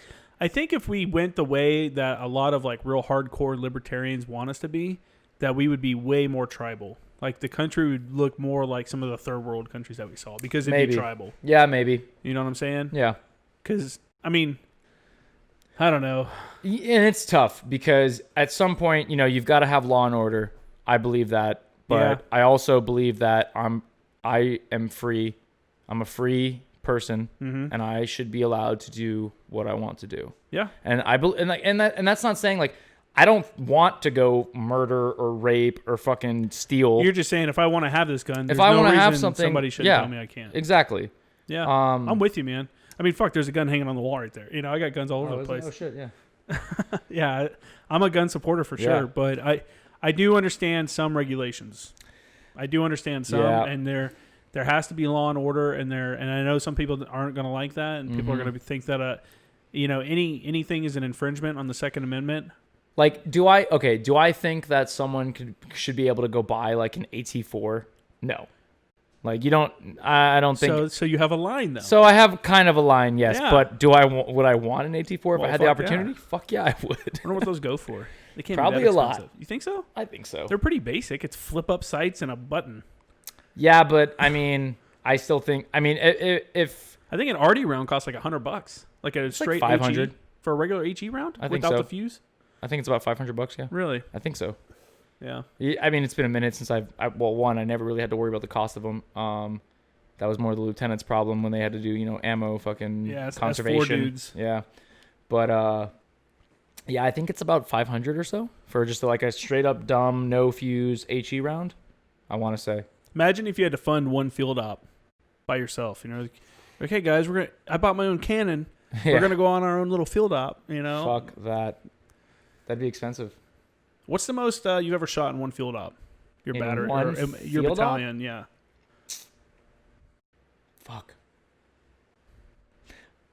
I mean, the most I've ever shot period was when we were in Syria. So that was like almost 5,000 rounds. Okay. And we were there. And how long? It was like 3 months, yeah. but actually like about 50-ish days of shooting. So yeah. What was your most rewarding day shooting in Syria? Rewarding. Is there anything that maybe not most rewarding, maybe a day that stands out? Like when I say, hey, this day is special because of what? What pops in your mind? One of the funniest fire missions we had was I don't know. I don't think I talked about this on the last time I was on, but we had a mission where ISIS had acquired a dump truck, like one of those, like a Tonka fucking construction site dump truck, and just filled it with fucking like explosives and HME and shit. I don't know what they were planning on blowing up, but it was going to be big, And ISR had managed to get the grid to it, and it was parked at a gas station or something at that time, and they were like, hey, shoot this fucking thing. So we were like, sure. So we fucking shot, I think, like a battery 4 at it. And of just HE. XCal or? No, just HE, PD.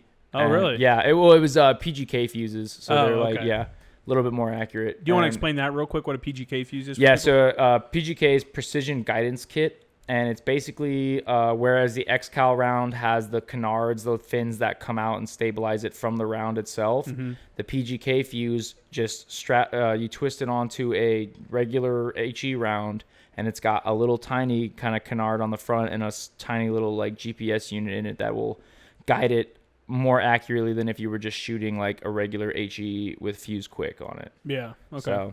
So we shot those and we blow this thing up. And they were like, hey, you guys blew it up. Good job. And then they give us a repeat call a little while down the road. And we were like, what the fuck? Like, you said we blew it up. So we were like, whatever. So we shoot it. And I was talking to my fire direction officer. And I was like, yo, sir, what's going on? Like, did we miss or something? And he was like, I don't know. And we're like, whatever. So we shot it. And then a little while down the road again, they were like, hey, repeat on that target. And we were like, what the fuck? So we shot it again. And then we asked them, we were like, hey, so what was the deal? Like, why did we get 2 repeat calls? And they were like, okay, so what happened was you guys blew up the fucking truck the first volley. And then ISIS apparently sent out a fire team of dudes to go find out what happened to their truck because they didn't have radio comms anymore. And they're kicking around, all the debris of this fucking truck that we blew up. I wonder if they're thinking they blew it up themselves. Yeah, they were like, did they fucking blow this thing up too early or some shit, Damn it, Johnny, you fucked it up again. So then, so they're, standing exactly where this fucking truck blew up. And they were like, hey, fucking repeat. So we blew up that fire team. And then ISIS was like, hey, first fire team, what the fuck happened? So they were like, hey, you fire team, go out there and find out what happened to the first fire team. It's like a bad comedy show. Right, yeah. And so they were like, yeah, we don't know what's going on out here. And then we blew them up. And then finally they kind of caught on. They were like, right, stop sending people over there because they keep dying. Yeah. So that's cracked sick. me up. That we were laughing about that for a good minute. And then, that was the funniest. I think one of the, it wasn't necessarily like a fire mission or even shooting artillery that we did that stuck out to me. We were convoying through this town, and it was a town that when we first left the wire had been like completely abandoned. Like there was nobody there. Yeah. And when we were moving through it at this point, people had started to move back in. So people were starting to reoccupy their homes and kind of like clean up and stuff. And it was really cool to see that. And then I was in the turret in my MRAP on my 240, and we passed this one part, and there was a mom and her kid on the side of the road by like the kind of meat market area. And this kid like sees me, and he like holds up like 2 fucking fucking rock on shit, and he's like saying some shit. I can't hear him because MRAPs are loud as fuck, and he's just like doing this, and his mom looks at him and looks at me, and she's like, do you see this? And I was laughing my ass off because this kid was fucking adorable, And it was like this super just cool moment of like a woman that I'd never met before halfway around the world. And her kid was super excited. He was maybe like 2 or 3 years old. Yeah. And he sees, Americans rolling through, and he was just super pumped about it. And Which they think it's super cool, man. They think it's like a parade or something. You know? Exactly, you know. So and then she was smiling at her son being fucking adorable, and I was laughing because it was funny. And well, at least everybody was happy. Yeah, there were some dudes there that you could tell they'd probably been through like Iraq and Afghanistan. They were like, dude, I thought I'd be okay moving to Syria, but here they are again. There you know? it goes again, another war. Yeah, but yeah, no, that was probably one of my most fond moments of that was just seeing that kid like fucking be still able to like kind of, you know, act all goofy like a kid's supposed to in a war-torn country. Yeah, I didn't have any candy to toss, unfortunately. I gave some water out. Yeah. And a couple like fucking brownies from my MREs and stuff, but yeah, they actually gave us food. I actually got candy tossed to me. Oh, really? Yeah, I got it was actually really funny. It was right when we had ripped out with Fox 210 and we were going back to the Kobani landing zone to await our flight back to Kuwait. Yeah. And I was in the back of our 7-ton, our Armadillo, the armored ones. Mm-hmm. And I'm laying there and I'm like, dude, fuck, like this, like fucking job well done, kind of, you know, patting myself on the back. And something hard hits me in the fucking face. I thought it was a grenade. I'm like fucking looking for this grenade that just hit me in the face and is now on the floor. And yeah, you know, I was like, I should have been looking. And then I find it and it's a bag of fucking candy of like these little hard fucking candies and shit. That's cool. Yeah, and yeah, someone had just thrown it up into the fucking 7-ton to give the Americans some candy. Better than a grenade. Yeah, definitely. And then, you know, all my Marines that are in the back with me, they're like, hey, let me get some. And I was like, give me a fucking minute, dude. Yeah. But yeah, it was pretty funny. But yeah, in hindsight, freaked out a little bit, maybe embarrassed myself, but you know, I'm glad it was candy. Dude, I mean, everybody gets jumpy sometimes over there. Something happens. Me and my buddy Lopez were getting ready to leave. We were 3-6 in Marja in 2011, and everybody else had gone. I think we were the only two people left from the battalion command. Maybe there might have been a few other people, but I know we were basically anybody that worked in the COC. All those people were gone except for me and him, and we were sitting in our tent at Fob Hansen in Marja. And you just hear, bah! Like someone just shoots off an AK. It sounded like right outside the tent. Damn. I'm like, oh, and like we're getting ready to fly, you know, in a couple hours. Like, we're like, fuck, like jump down, grab our guns. Like, what the fuck is going on? And some Afghan started laughing. He was outside. He had just Indeed inside the camp. Really? Oh, dude, my heart was pounding. I'm like, we got to get the fuck out of here, man. Like, this is the day we're leaving, and then when we were getting jumpy about somebody shooting off a gun. Oh like, my god, we had a fucking dude ND in the KLZ. Oh, really? Yeah, it was a fucking guy from 1-4. He had his fucking IAR, and he disassembles it, cleans it, whatever, puts it back together, puts his mag in because we were condition 3 at the fucking KLZ, and then function checks it. So he fucking had it on safe, temps to fire, fucking goes to fucking semi, clicks it, racks it back or whatever, trigger resets, then flips it to fucking auto. And just fucking fired 2 rounds real quick before he realized that he was shooting fucking live rounds for the roof of his fucking tent. And so that was the moment that the Marine Corps was now Condition 4 in a combat zone, and the Air Force security guard element was Condition 1. Nice. So that was a moment for me where I was like, this is fucking stupid. I hate this. Yeah. We had some people do it, man. We had some MARSOC dude in a 240. We were all lining up to go on a convoy, and they were doing their own mission. Yeah. Or not a convoy. We were out doing an operation, and they were doing their own mission, and they were lined up behind us at the gate. You know, everyone jumps out. We go Condition 1 on all the weapons. All the machine guns face the Hescos, and they all, you know, load up. And one of those dudes fucking shot one off. We all looked back like, what? MARSOC? What's up, bro? He just lifts his Ray-Bans. He's like, sorry, bros. Sorry, guys. It happens. And then when I was with 3-6, again, there was a unit coming in to resupply us or do something. And on their way into the wire, one of the dudes was clearing the weapon and shot his 50 cal off in the city in like the middle of Marja. Oh, shit. Yeah, he got a earful from our 3 Alpha. I believe it. There's like an injured cop he's bleeding on TV. So right now, I mean, people are going to hear this one. This podcast will come out probably on Monday. This is Friday night. We're watching, while we're talking here, we have the news on, and they're showing downtown LA right now the protest against police violence. It looks like they had one officer that was injured right there. People have the highway blocked. It looks like the 101 was blocked. A minute ago they showed it, and protesters have they're putting stuff in the road to barricade to keep people, to make it harder to clean up and stuff.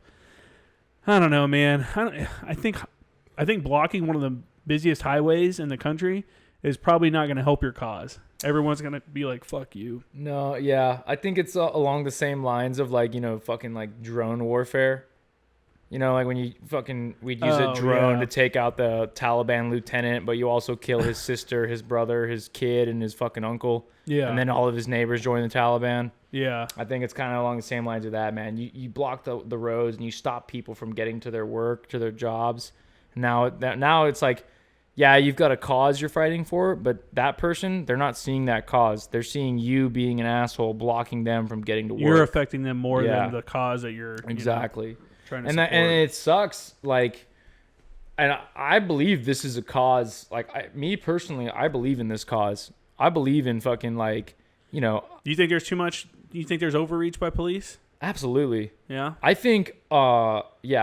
So I actually heard this phrase said that it resonated with me, right? So if you have, let's say you have 1,000 good cops and 10 bad cops, but those 1,000 good cops don't do anything about those 10 bad cops, you have 1,010 bad cops. Okay, I can get that. If you're willfully ignorant, of bad things happening, you're not doing something. But that's an assumption. Yeah, it is, assuming. And it's my opinion that but I do believe that. There are police officers who escalate, because they want to. They make a situation worse. Well, you also got to think that some of these dudes, you could catch a police officer at the end of a long shift where he's dealt with 5 crackheads, 2 bodies. For sure. This isn't a dude that's just like, all right, I'm off my job and I'm going to get groceries. Yeah. It's not a regular guy or woman in a regular job. It's I don't know. I know a lot of guys that are cops. I'm sure you do too. Yeah, a lot of guys get out of the military and become cops. And I don't know any of them personally that I know that I don't think should be a cop. I think everybody I know that got out and became a cop, I'm like, you know what? This dude's legit. Yeah. You know what I'm saying? I'll agree to that. And, I actually, when I was in high school, I did the Explorer program, which is like Boy Scouts, but for cops. Oh, okay. Yeah, so in Georgia, it was the Gwinnett County Police Department Explorer Program, and I basically got taught on all things like what police do, like police tactics and stuff, by cops. But I was, a kid, and obviously I had no legal authority. But yeah, and they're like, hey, you're 16, get the fuck out there and arrest some people. But you got this. Get on the line with the riots. And I'm actually it was a very cool experience, and the police officers that I met through there, fucking super professional and just really good people. But it just takes one bad interaction. It does, and that's unfortunate. And just like I don't think people in the military should be judged. Like the Marine Corps shouldn't be judged by those dudes that got caught from 3-5 or whatever that were smuggling illegal immigrants. Yeah, the entire military is not smuggling people. Yeah, it's not a common problem. And that's true. And I try to be objective and be okay, well, that's not the whole fucking police force. The whole police force isn't fucking killing people. It's actually very rare. Fucking subjectively, that a cop actually even discharges his firearm. Yeah. And I think almost all the time it's been justified. Yeah. Now you can look at those individual justifications and argue some of those. It's just, I'm afraid of America becoming a police state. Our government is already too big, in my opinion. I would agree with that. That's why I found it confusing why people were mad that Donald Trump was pushing land back to the states. They were like, oh, they're closing all these federal lands and this and that. It's going to hurt the economy, or it's going to hurt the lands and stuff like that. Maybe, but why is it the federal government's job to take care of that? Why is that not the states? That should be the states, area of expertise. It's their land. Why can't they manage their own land? Stuff like that. I think he's done a good job of closing down a lot of, he's cut a lot of regulations. He's pissed off a lot of people, moving the Bureau of Land Management out of Washington D.C. out to I think it might be Missouri, but it's like wherever it is, the Bureau of Land Management, almost all of the land, like 95% of the land that falls under the Bureau of Land Management is west of the Mississippi. So it makes zero sense for them to have, be in DC. Yeah, like why aren't you out where your people are? Yeah. You know what I'm saying? Like there might be like a liaison element back there, or you make trips back there, your principals do. But I don't know. Yeah, I mean, there are a lot of things I like that the Trump administration has done. Yeah. His tweeting is just the worst, and I can't stand him for that. It is the worst. Sometimes it's funny. Sometimes it's like, oh, dude, he's trolling okay, them. so like, if you get trolling, yeah, then it's funny sometimes. So you've seen the those like, I don't know if they're African or what, but it's those dudes, the pallbearers that have the coffin, and it's the dance music. Donald Trump's fucking Facebook page shared that meme, and on the coffin they put Biden president fucking shit after he said if you don't know if you're voting for me or Trump, you ain't black. Yeah, and they showed him, and that was our president's fucking Facebook page put that on there. Yeah, like that. Well, his official Twitter did it too. Yeah, and I fucking find that funny. Like, it is funny. It's fucking hilarious, but he does go over the line with a bunch of stuff. Absolutely, 100%. And there's so many times that I see like a tweet from him, and I'm like, dude, shut the fuck up. Like, you're your worst enemy right now. Yeah, for sure. And Joe Biden just has to hide in his basement, not saying anything, and he would probably do way better. Yeah. Every time he comes on TV now, though, unfortunately for him, he just can't seem to do it. Every time he fucks something up. It's like I'm starting to wonder, literally, if that dude has like fucking. What is it? You eat off of like iron or something, and it fucking poisons you or some shit. Yeah, lead poisoning. Lead. Thank you. God damn it. I've gotten so stupid since I don't go to school anymore and I don't do anything. A lot of people that are supporters are not. They're not supporters of him. They're like, look, we're only voting for Biden because of his cabinet. Right. Like, we're hoping that he has a really good staff. He has a really good cabinet. Like, he is just a placeholder he's just a warm body for now, for that position. But yeah, I don't know. It's just there's some like serious fucking like I saw one tweet of this woman who was like, because people are saying like, oh yeah, Joe Biden fucking sexually assaulted me, Yeah. And then there's like people are tweeting like, I believe you, but we have to beat Trump, so I'm gonna vote for him. And it's like, how about you don't vote for either of them? Have you looked at the Libertarian candidate Joe Jorgensen? I thought the Libertarians they had a female candidate. Joe Jorgensen. Oh, that's her name. J.O. Yeah. Oh, okay. Now, I mean, I've seen some about it, but nothing. So I've been looking into her a little bit. I like her a lot. I think she's got a degree in psychology, and she got her master's, I think, in psychology. And she also like she's a business owner. Like, she's owned a business and run business and stuff like that. Yeah. I've broad surface fucking researched her for right now, but for right now I like her. She says a lot of things. She says she wants to dissolve the ATF, which I'm all for. I think the Department of Alcohol, Tobacco, and Firearms should be a store, not a fucking federal agency. Yeah. Sorry, my opinion, but I don't really know, honestly. I don't know what they do other than like firearm crimes and stuff like that. Like, so realistically, a lot of the things. So like, for example, your like class 3 like weapons classifications. So fully automatic rifles, short barreled rifles, and suppressors. Yeah, that's all class 3 tax stamp. So you have to pay them $200, and they approve if you're allowed to have. Yeah, those I know things. that, but I'm saying I don't understand. I don't know what they do. Like, you never hear about them on the news. Yeah. You never hear, like, ATF does a big bust of, illegal AKs or something like that. Back in the day, you heard about them on the news, like fucking Waco. Ruby Ridge. Yeah, Waco. Ruby Ridge, Waco, Texas. So I think they've kind of calmed down. They realized, let's be honest, though, the people in Waco were fucking insane. Okay, sure.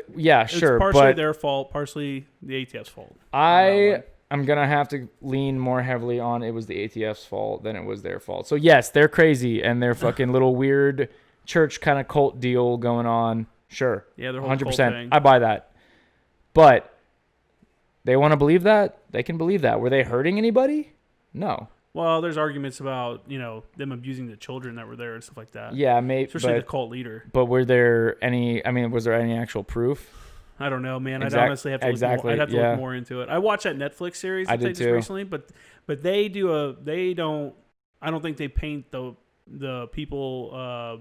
Who were what was the group called? Branch Davidians. The Branch Davidians and the light that they actually should have been painted in. I think they're a little bit more. Yeah, they were a little more sympathetic towards them. Yeah. Which, like, and yeah, in reality, those dudes were fucking weird. Yeah. Like, and if that were me, like, you know, the guy that, like, the drummer that fucking tagged along later on, and he was, like, seeing everything, and he had, like, a normal life, you know, he didn't grow up there. Yeah. The second that fucking David was like, yeah, nobody's allowed to have sex here, I take on the burden of sex for everyone, I'd be like, you're a liar and a piece of shit, and I'm out. Like, I'm not fucking doing this. This is dumb. Yeah. I'm out of here. Cool. So you get to have, like, 9 wives and fuck all of them? Yeah, you're going to bang my wife and my sister yeah, and right? my mom. Like, yeah, fuck no, dude. I'm out.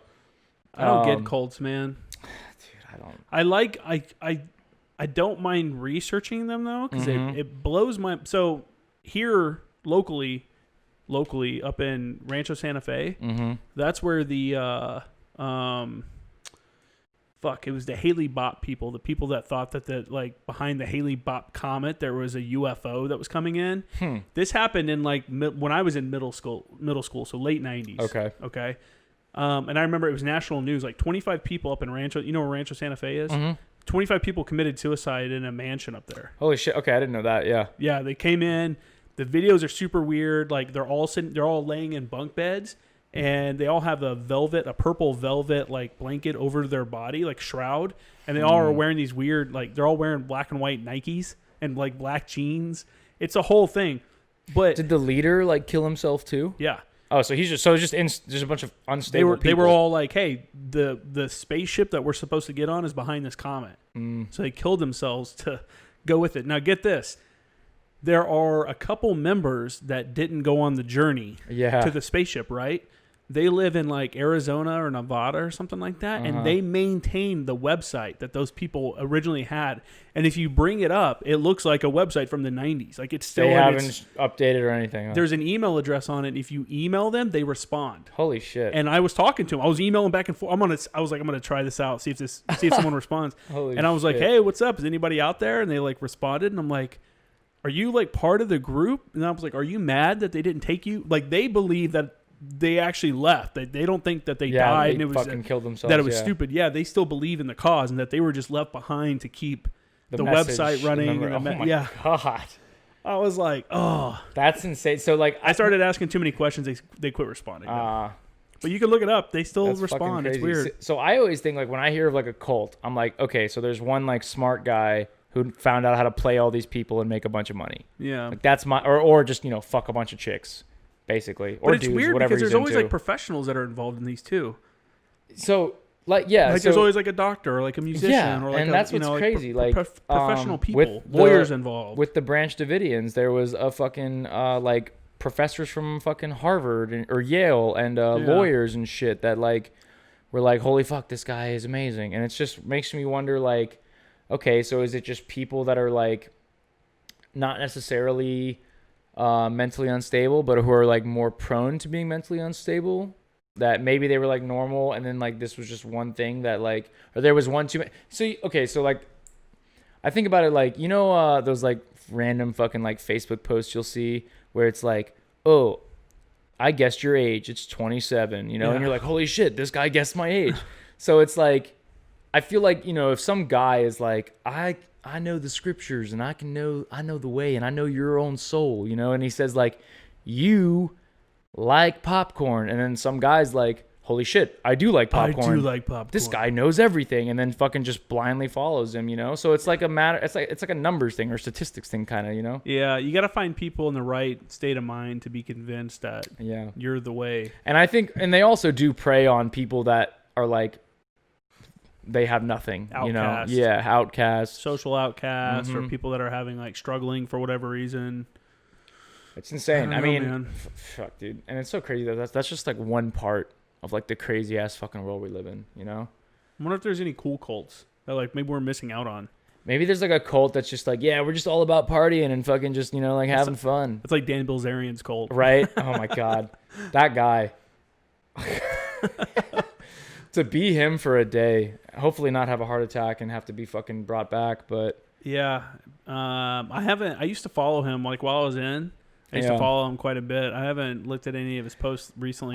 I haven't followed him since the Vegas shooting because I saw I followed him on Snapchat and everything. Was it where he said he ran back to get his own gun to? It was I saw his story and he was filming himself running away and he was like, this chick next to me just got shot in the fucking head and and I was like, okay, you're a fucking piece of shit. Like, what are you doing right now? Yeah. And then he went back and he asked a cop who was not doing anything. He was like, bro, give me your gun. I'll help. And the cop was like, no. Yeah, get away from me, nerd. Yeah, he was like, no, I'm not doing that. But yeah, man. I mean, that guy is just, it's like any other fucking rich person. I mean, look, I follow a bunch of celebrities on Facebook, because I want to be an actor. So I follow a lot of actors and actresses. Yeah. And it's so funny because I look at the news right now and there's all this riots and fucking looting and things are on fire.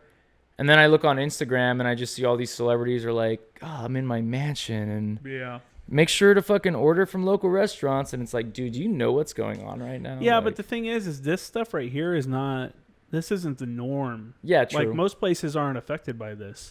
That's true. Look at this is in Minneapolis right now. So I just switched to a different one that's in Minneapolis.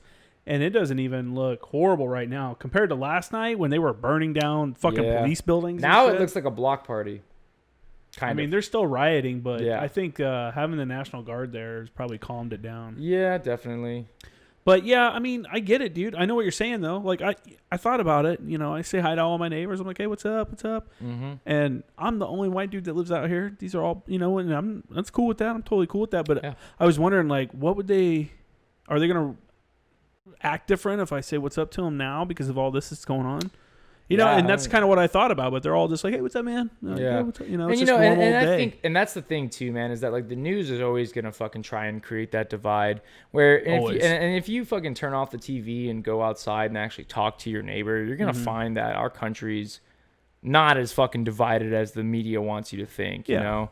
And personally, I believe that the government wants us divided because I think that they think we're easier to govern that way. If there's always some kind of animosity amongst ourselves, then we're not directing that towards the government. You know what I mean? Yeah. It's kind of interesting that all this is happening kind of at the tail end. I don't want to call it the tail end, but kind of feels like the tail end of the coronavirus thing, where people have been talking about government overreach and they're keeping us locked down for no reason and shit like that. And now this all happened, and now all the attention's on this. And now people are using this hey, this is the government overreach, man. You got your fucking knee on some dude's neck for 8 minutes, 9 minutes, however long it was. Absolutely. Yeah, but again, that's the outlier. I don't think that's the norm, and it sucks for all the guys that are out there just trying to keep people safe. Going out and just doing their job. Yeah, I think there's some cops most cops that are protect and serve, and they protect and serve the fucking citizens of this country. For sure, absolutely, for sure. I just think there's just too many bad eggs, and I think that's something that needs to be heavily. I don't have all the answers, Do you think there's too many bad eggs in the military? Yeah, absolutely. I think not necessarily all bad eggs, but I think there's too many useless people in the military. Yeah. There's too many dudes that are always on fucking light duty. There's too many dudes that are overweight.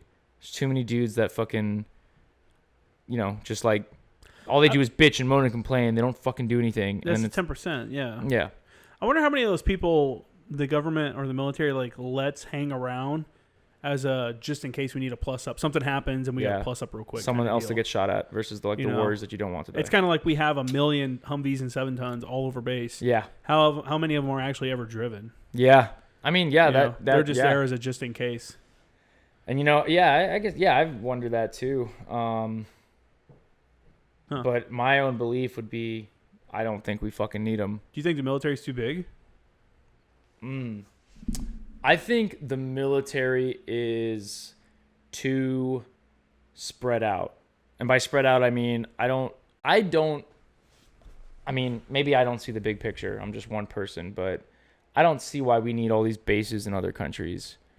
In my opinion, I believe, I don't think we should cut funding to the military per se, but I believe in like, let's bring everybody back, have a fucking like ready to go military, ready to defend our country, but we don't need to fucking provide foreign aid to other fucking countries. We don't need to, because like a lot of European countries, like they save money on like the military action that we like provide. Yeah. Yes. We're there to help protect them from Russia. So they can put less money into their own military. And like, I'm not a fucking politician and I'm not like a world leader. So there's a big picture out there that maybe I don't see. So maybe what I'm saying is completely fucking wrong.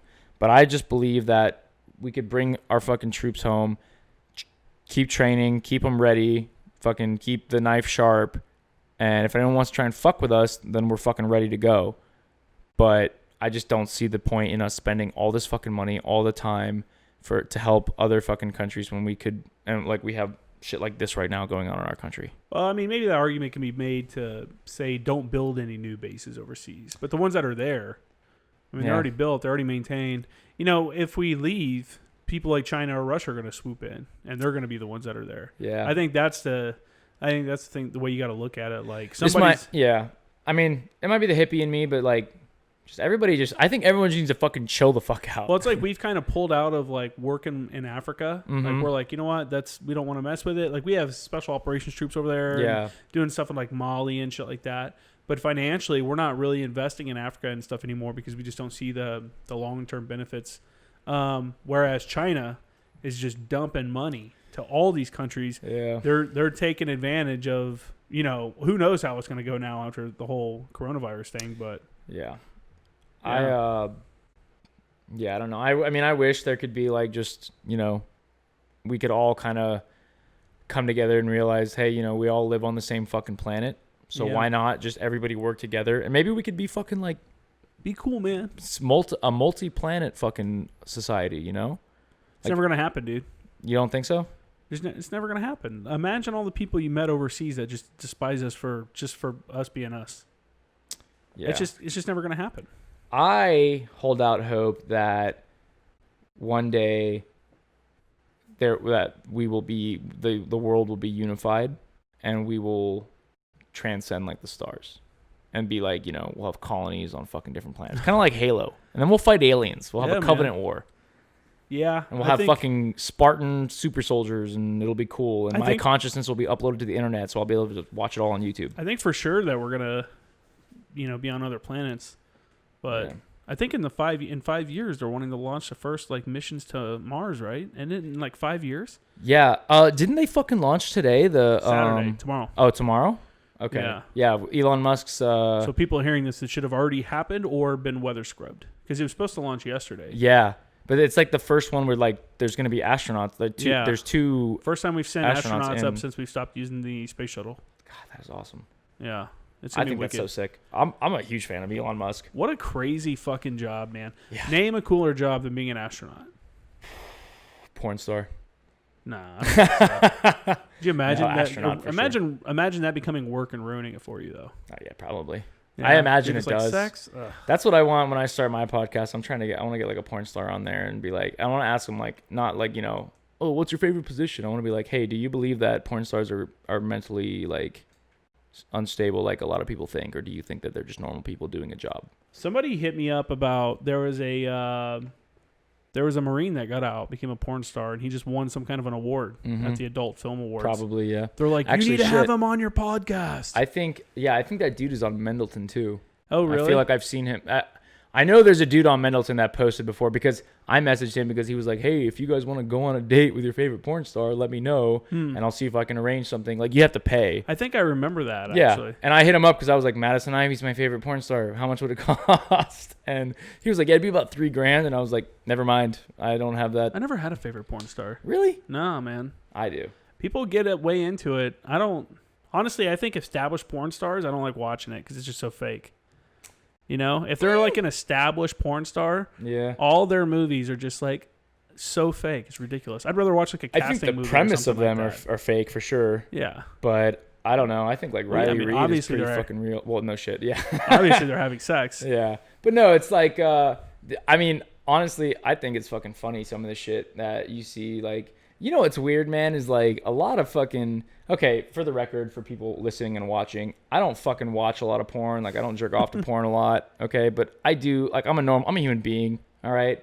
We all fucking masturbate. Unless I'm a you're dude like, with a phone. Yeah, like, come on, all right? So anyways, I've been noticing a lot that, like, step-brother and step-sister shit is becoming, like, the norm. Like, every time you open a Pornhub, that's, like, on the front. It's all... And it's like... Or, like, stepmom, stepdad, fuck stepdaughter. And But, like... I don't get it, dude. Dude, I don't Who's get it watching either. that going, yeah, fuck yeah, stepmom? Incels. Probably. Neckbeards. Old neckbeards. Yeah. Ugh, I don't get it, man. Yeah, I'm more of a casting, you know, like the... I don't know. There's a ton of different. Yeah, casting couch, ones. backroom casting couch. Yeah, stuff like that. See, Old school like, ones like that. Yeah, you know, but like on deployment, like porn is like a fucking currency almost. You have a fucking hard drive full of porn, and like on my last deployment, I was out of dip, and this guy was like, "Hey man, I'm looking for some new porn." And I was like, "You give me a pinch of your fucking dip, and you can go through my hard drive." I honestly think I didn't. I was telling Farrell in the last or 2 podcasts ago. I never brought a laptop or anything on any of my deployments. Really? I think this last one, I had like maybe 10 porn videos saved it to my phone. You know, I just did. There were dudes though, like you'd get in the birthing, and there'd be a dude that has like 1.5 terabytes of porn, and you're just like, what the fuck, man? And it's all like sorted, you know. It's it's alphabetized, categorized, fucking. It's insane. Yeah, some dudes get into it. You know what? Man. Like, if my friends are watching this right now, they'll be like, "That was you," and I'll be like, "Kind of was," but I didn't have that much. I had maybe like 500 gigs. That's still a shit. It's a lot. Yeah. I don't think I have any saved to any device, but you don't need to out here in the real world. No, I don't. Yeah, and I don't even have my fucking like external hard drives anymore. I don't know where the fuck those things are. Someone probably found them, was like, "Wow, this person was a fucking weirdo." But yeah, I fucking I don't know. It's just fucking.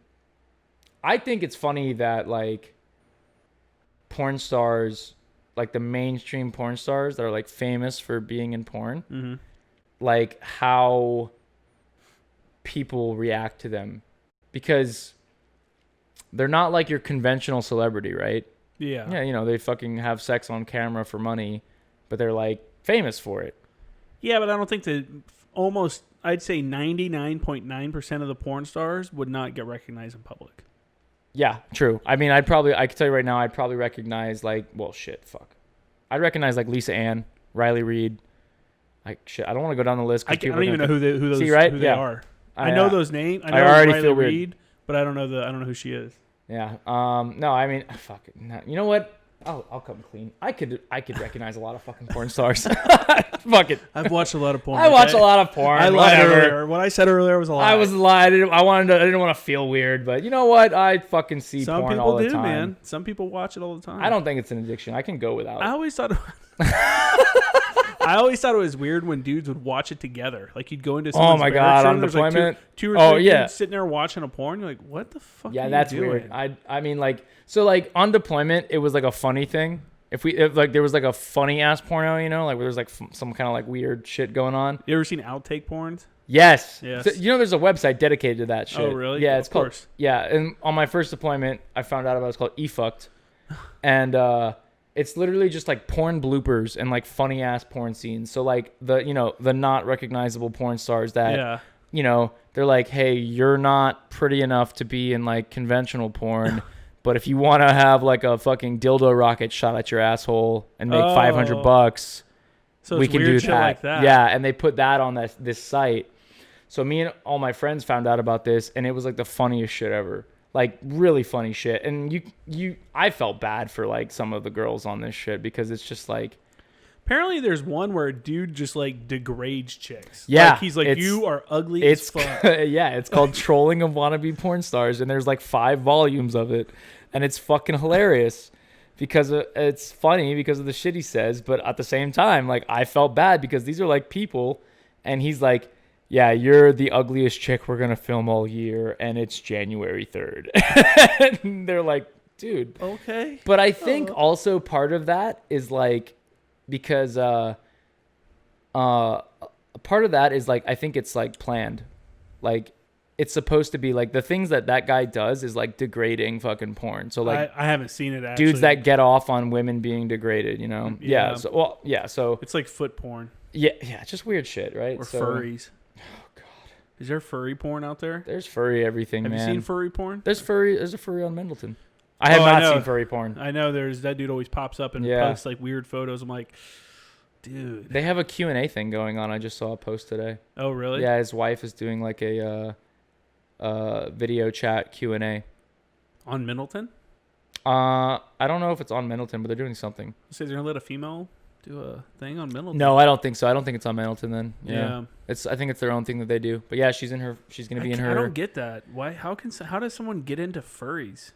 Do you know any furries? You don't have to call them out, but I don't like. I'm not like personally friends with any furries, but I knew a guy in the Marines that was one. Yeah. And I didn't know until until he was getting out. I was in the smoke pit. He's walking out with a big purple dragon Straight up. costume on. He fucking shut the fuck It wasn't up. on his body. He was carrying it. Oh. But yeah, he was like carrying his fucking costume. And if you see one of their heads, the costume heads, you're like, that's a fucking furry head. yeah, they're very like easily. It's not just Recognizable. like, oh, you're cosplaying something. It's like Yeah. you're a fucking furry. Yeah. But yeah, so I saw it, and at this point, I didn't really know what furries were all that much. Yeah, I only recently came upon, within the last 2 years probably. He's like years. loading it into the trunk of his car, and I was like, "What is that, dude?" And he's like, "It's my furry, like it's my," or he called it a fursona. Yeah. Yeah, their persona. Their fursona. Fursona. So I was like, "What the fuck is that?" And he's like, "I'm a furry," and I'm like, "What's that?" And he explains it to me, and I was like, "Okay." And I was like, "So what animal are you?" And he's like, "Well, I'm half fox and half dragon." And then I look at him, and he's like, "I call it a faggot." And I was like, "Cool, dude." And I just like walked back to my barracks room, and I was like, "What the fuck was that?" I don't get it, man. I don't get it, but do your thing. Yeah. You want to go be a furry. Hey, that's fucking freedom. That's America, baby. You want to be a furry? Be a furry. I just don't get it. I don't get it either. Big ass, hot, fucking sweaty, Yeah, I can't imagine there's much costume. room to breathe in those things. You're They're dressed, fucking full of, they're fur. It's fur. Yeah, you're dressed up like a mascot all the time Yeah, I don't know. while you're having sex. Like, I don't think they actually have sex with the suits on. oh, really? I've heard that they don't. See, I have no idea. Yeah, see, I'm sure there's some that do. There's probably rules to the furries. Oh, I'm sure. There's like a whole thing. Yeah. It's taboo if you bring this up, if you say their real name. It's probably like the fucking characters at Disneyland where they're like forbidden to take their mask off. Oh, yeah. Even if it's like a kid is choking and dying and CPR and you're goofy, you can't take the head off. Yeah. Like you will fucking get fucked up if you do that. Yeah. Yeah. That's, man. Takes all kinds. Mhm. I guess there's worse fetishes out there. Definitely 100% worse. I would take a furry over some of the other shit on the internet. Yeah. Yeah. And then of course, you have like your pedophiles and shit. So take a furry over a pedophile. I really miss To Catch a Predator. I Yeah. wish somebody would bring that show back. Who do you think would be the best host for that modern day celebrities today? Hmm. Or just, whoever. Chris Hansen did a really good job. Mm-hmm. He went broke after that show. Did he? Yeah. I don't know. I don't know who could do it. Maybe, I don't know. It'd be funny, someone like Tom Cruise doing it. Right. Go ahead and have a seat. Come here. Hey. Come on, man. Come on, have a seat, man. Yeah. I think Jumps the dude, up on the couch. I think the dude went broke afterwards because he got sued, right? Because the By dude killed himself. Oh, yeah. It was like a district attorney or somebody killed himself because he got caught on it. Fuck. And the family sued him. And then I think because of that, I don't think they were making the money. That was like, as a journalist, like a lot of times you'll get a project and that's like your lifelong project and that's your money maker. Like once it comes to fruition, it's like, boom, I made it. I'm making money. And when he was doing it, he was making money. Like that was like a super popular show for the longest time. Yeah. And then, I don't even think they can run them anymore That's fucking on insane. TV. I think the only way you I can see it don't is on think- YouTube. You don't ever see it on TV anymore, huh? Yeah.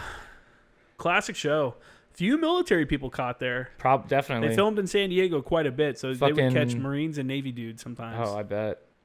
There was the one I always remember Direct the most. reflection of society. There was a guy on there that got caught. It was his second time he'd been caught, and on To Catch a Predator. Mm-hmm. And he was actually at court that same day for his first time he'd been caught. Oh my god. I was just like, Jesus, dude. Fucking insane. Trying to fuck kids, man. You know, Jesus. the real Sergeant Major Sixta got caught for that shit. Oh, yeah, off of Generation Kill. Generation Kill. Yeah. Yeah. Yeah. Goddamn. There's some weirdos, man. I remember when I was at 10th Marines, there was an arty mech. This was before I was at 10th Marines. I was at 10th Marines working on the EFSS program, but I was a mechanic then. This is before I lap moved. But there was an arty mech there, I think, that had gotten charged with, like, molesting his daughter and, like, a neighbor's daughter or something like that. I think one of them was, like, mentally challenged. You know, it was one of those things. Fucked up. Yep. Yeah, we had a dude fucking in 111 that got caught looking up child porn on a government computer. Apparently that happens all the time. Yeah, and it's like, dude, your fucking CAC card is in that thing. Like, they know it's you. Yeah.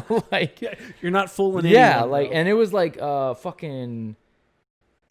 It was like up at the SMP or something, I think. It's always higher ups getting caught with that shit, too. It's Yeah, always higher this ups. dude was a fucking Lance Corporal, but yeah, it's usually the fucking older It's like dudes. a gunny or a master sergeant or, you know. Old fucking white dude, and he's like, his mugshot.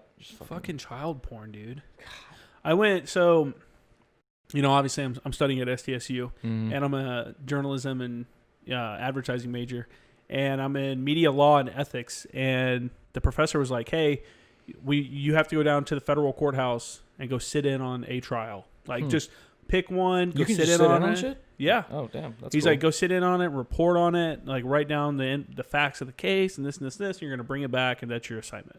Okay. And I was like, all right, well, you could pick what you could do. You didn't have to go to the federal courthouse, but I'm like, fuck, if I'm going to go to one, might as well go to the federal one, right? That's where all the cool crimes are at, I guess. Yeah, yeah. And I remember going in, and I talked to the bailiff, you know, as they sign you in or whatever. And he's like, yeah, there's 2 cases going on, one in this courtroom and one in this one, but he didn't know what either one was. So I just went to one, and I went in and sat down, and there was this dude who was probably 45 or 50 years old, PhD, never been arrested, you know, CEO of some company or something like that. He was higher up in some company. And I was there. He'd already been convicted, and I sat there while they sentenced him to 25 years for going to, like, Thailand and banging little girls and filming it. God. He, like, 3 times he had done it, and he had flown back, and they had the tape of him, of these little kids. Fucking disgusting. So, do you believe that there's, like, I believe that there's a lot of people in, like, government and high positions of power that are, like, fucking pedophiles and shit. Like, there's a crazy... I don't know, man. I kind of believe it. I'd have to look more into it. So, that's like, that's the whole thing behind Pizzagate. Yeah. Right? Yeah. And so, and like fucking Epstein, but Jeffrey Epstein I know and shit. nothing about it, so I can't say. So if anything we talk about here, if I'm speaking out of turn, I literally know nothing about it. Fair enough. I don't know too much too. I know that like fucking Jeffrey Epstein. I've heard of Pizzagate. I've heard of Epstein. I actually started watching the Epstein thing on. I haven't started it yet. I need to start that. It's okay. Yeah. It's not bad. One of my friends told me it it gets pretty gnarly like a couple episodes in. Yeah, I haven't finished it. He's just another fucking creeper, dude. Yeah. You know? But it's like, from what I understand, he had this island, right? Yeah. Where he would fly fucking like fuck island government elites and celebrities or whatever out there, and they would fuck kids. But he would videotape those motherfuckers, so he had dirt on like a whole bunch of fucking people. And then when he got busted, he was ready to turn in all that stuff to, I guess, fuck over reduce his a ton of sentence people. or whatever. Yeah, and then the guards somehow don't guard his cell, and security cameras stop working, and then he kills himself. Are you a big conspiracy theorist guy? Oh, I love conspiracy theories. I don't necessarily believe all of them, but I love like reading them and shit. I could see the Epstein conspiracy thing being real. I could absolutely. I believe that's one I believe. Yeah? Yeah, absolutely. I believe that a lot of people... He had Bill Clinton on his plane like 20 times. It's like in the flight logs. Yeah. And the thing with me is why I believe it is because it's like, so you get all these people, right, that have all this power and money. Mm-hmm. And it's like, so to you and me right now, because I don't have a lot of money, you know? So when I do something fun, it's fun to me. Mm-hmm. But people that have money, and if you could buy, you can get anything, you know? So anything you want, snap of a fucking finger. The money he had is a different level of money too. Mm-hmm. That's like, fuck you money, I can go wherever I want. Exactly. So it's like, but when you have all that and you have access to everything like that, and it starts to lose its fucking flavor. Yeah, I know what you're saying. And then you start looking into fucking taboo shit because You need a high again. You need a high. Yeah, you're chasing that fucking excitement. high. Chasing the dragon. And I'm not. This is not me justifying it at all. But that's why I think there's a lot of fucking like the fucking like global elite out there and and I know I sound like a fucking tinfoil hat guy, but there's a ton of conspiracy theories, man. Yeah. I'm all about reading up on stuff though. If anybody wants to send me some conspiracy theory links that aren't viruses, I'll take a look at them. They're popping flashbangs in these motherfuckers right now. It looks like CS canisters. Well, it looks like the crowd is throwing fireworks at the at the police. Because that just went towards the police. True. Yeah. I'm surprised they don't do what they were doing in Hong Kong when they throw the smoke grenades and stuff. So in Hong Kong, the protesters got really good. They would take the cones, the orange cones, and put them over, put it on top of it, and then they would all dump water into the cone, and it would put it out. I'm surprised we're not doing the same kind of shit. I've seen people. That's been circulating on Facebook. It's like, hey, follow in Hong Kong's footsteps, and they're telling people that are like protesting. And then I've also seen people saying, hey, tennis rackets are good for like sending smoke grenades and shit back towards the fucking police. So maybe that's what that was. But what are you trying to gain by doing that? I don't know. Just gets a situation a little crazier, you know? I guess. I don't know. It's a fucked up situation. Yeah. I think it's one of those things where it's like there's no clear right and wrong. It's like I think it's a whole fucking gray area. Well, with the protests and stuff like that. Yeah. The crime itself was wrong. Absolutely. I think across the board, there's nobody that are like, oh, what he did was kind of justifiable. Like, nobody's saying that. I think everybody's kind of on the same page that what he did was wrong. I think there was one dude, like a mayor of, in Mississippi or some shit. Yeah, and he was like, hey. Maybe he was struggling. Yeah. Yeah. But other than that, I think everyone is pretty, like, even, like, there's a lot of cops that are coming out and like, yo, this is fucked up. Yeah. My friends that I know that are cops, I've asked them, and they're like, there's no way we would be allowed to do something like that. Yeah. They're like, there's cops saying, like, you're never trained to do that. Like, there's no police training manual that's like, put your knee in his fucking neck. Like, yeah, never. Yeah. It's weird, man. It's a weird world we live in. We'll see what happens here. There's a lot of people on this block. This is like a low budget, like, Troy film right now. The fucking armies are like all lined up here. But it's like, what are they going to do? Just chant at the police? You know? That's exactly what they're doing.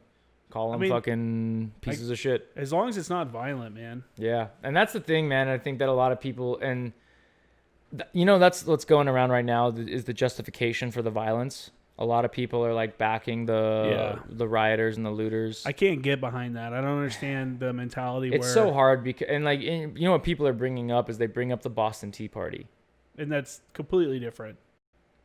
I think, in a way, I understand it because I think people are just fed up. Now, I don't think that justifies the destroying of like local businesses and shit. Absolutely not. But I can sympathize with people being, just kind of fed up of this, of seeing these stories and shit like that all the time, Yeah, but when that's all the news shows.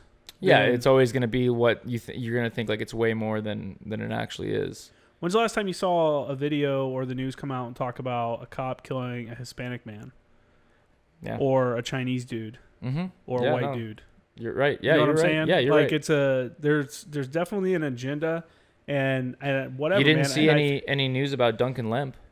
I don't even know who that is. Exactly. Fucking Duncan Lemp was a dude who was killed by fucking cops executing a no-knock raid for a red flag. Fucking someone called thinking that this dude, he was like a computer programmer.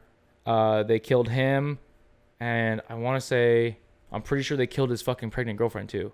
They're sleeping. No, I think they killed his pregnant girlfriend and they arrested him because he was going to shoot back at him. Duncan Lemp definitely got killed. Okay, well, this is a different one then. Yeah, maybe. This is a different no-knock raid where they went to the house. They killed the EMT. And it wasn't even the person's house. Yeah, it was the wrong house. They went to go execute another no-knock raid on a person who had already been in custody. Yep. Yeah, and they killed the girl, that she was an EMT. Yep. And her fucking boyfriend shot back because he's like, dude, he got someone's arrested in my fucking for house. Attempted murder. He got acquitted though. Yeah, they let him off. They let him off. They realized They were like, dude, if we charge this, I bet if they're like, if we charge this guy, we're fucked. Yeah. Because what do you do if someone comes in your house? Yeah.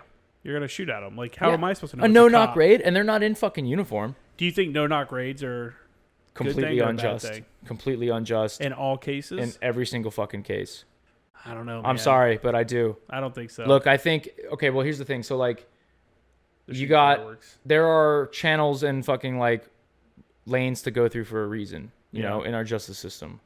And, like, yes, it's shitty that, you know, maybe, like, you have actionable intel that there's, I don't know, like a child sex ring being perpetrated, like, through this house, right? Yeah. But why not go through the steps to make sure you have everything you need so you can nail this motherfucker? Like, it's never going to be easy. It's never like, oh yeah, it sucks that we have to like let this kind of go on for a second before we can do anything about it. But when you jump the gun and you fucking barge into someone's house, kill their fucking girlfriend, and then arrest them for shooting back, trying to defend themselves. I mean, what's worse?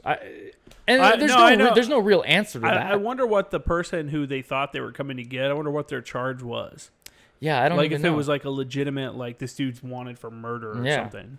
Yeah. You know what I'm saying? Because that's what I think about when you think no-knock raids. I'm like, okay, they're probably going after a dude who's on the run, a dude who's you know, they're not going after a guy that was selling a dime bag, probably. Yeah, no, definitely not. But that's the thing, you know, is like, and then the thing with like the red flag laws, from my understanding, is that anybody can just call in and be like, hey, I think this guy, my next door neighbor, I think he's unstable and I know he has guns. I am torn on some of the stuff with red flag laws. I think that overall they're obviously unconstitutional. I don't think it should be as easy as someone can just be like, hey, he seems scary and he has guns, you know, and now they can get taken for 30 days until you can prove that you know, are able to have them. 100%, yeah. I also think it should be like rape charges, though. Like if you falsely accuse of somebody of something like that, then you should be charged. Fuck yeah. You know, like, yeah, I don't know, man. It's a tough call, but I get the outrage for certain stuff that people want gun control. But then my question to them is like, what's the gun control, like, thing that would have stopped this, whatever it is, from happening, like this mass shooting? What gun control measure would have stopped it? Yeah, you're saying he had a gun illegally, like that, then the law that was already on the book. Then I think we needed to do a better job prosecuting the laws that are on the books, like actually going after people and prosecuting them and showing that, hey, we're not joking around, these are your rights, we're giving you your rights. But if you're going to fuck around and use loopholes to try to get around the system or something like that, then you're going to be prosecuted for it. If you're going to get a pistol and shave the fucking serial number off of it, then you're going to get in trouble for that because it's illegal. You know what I'm saying? Yeah, and I could agree with that. Some people will disagree with me right there. Some people will be mad that I even said that because there's a lot of people that have 80% lowers. Yeah. You know, they get milled out, and those don't have serial numbers on them. But I think if you knowingly go and try to, you know, maybe I don't think that. I don't know. If you can go, like, I like free thinking. I don't want to get locked into any one thing I'm saying because I'm just bullshitting. And I think also, like, my thoughts are fluid. Like, every time I'm like introduced to something, like a new idea or a new thought, like I'll change my opinion or my perspective if something makes more sense, you know? Yeah. Which I think is a problem that a lot of people have these days too, is like admitting they're wrong, which I used to suck at. I've been trying to get better at, you know, like when someone's like, nah, dude, here's the facts. And I'm like, oh shit, I was completely wrong. Yeah. Like, thank you for providing me with that. Because it's like a pride thing, you know, nobody wants to be wrong. Yeah. I was talking to a guy recently about that, about how people debate online and you don't feel like you're getting anywhere with it. Oh because, my God, yeah. Because people are, you know, they have their kind of mindset. People need to, like you said, if something's wrong, if someone proves something wrong to me, you have to be a big enough a person to like accept that whatever my thought process before was incorrect. So you want to hear kind of a funny story? So do you know of the... do you care if I smoke this? Nah, go for it, man. All right. What's her name? Shit. Sarah Underwood, Playboy model. Oh. She was a Playboy That model name back in the sounds day. familiar. Yeah, she was on, you know, the G4 channel, G4 TV. It's like a gaming TV channel. Wasn't that one Spike before? Or I don't think so. I know what you're talking about. Yeah. She used to be on that as well. She hosted one of the shows on there. She was like a part-time co-host. Anyways, I follow her on Instagram, and she posted a picture of like an outfit, and someone was wearing Uggs, or I think she was wearing Uggs or something. I can't remember, but she was saying like, let's stop wearing Uggs. because, you know, they're made of sheepskin and stuff. And like, you know, you got to like fucking skin sheep and shit for it. Yeah. And I was like, dude, you don't skin a sheep for their wool, because I'm thinking like Uggs have the little fucking wool liner on the inside.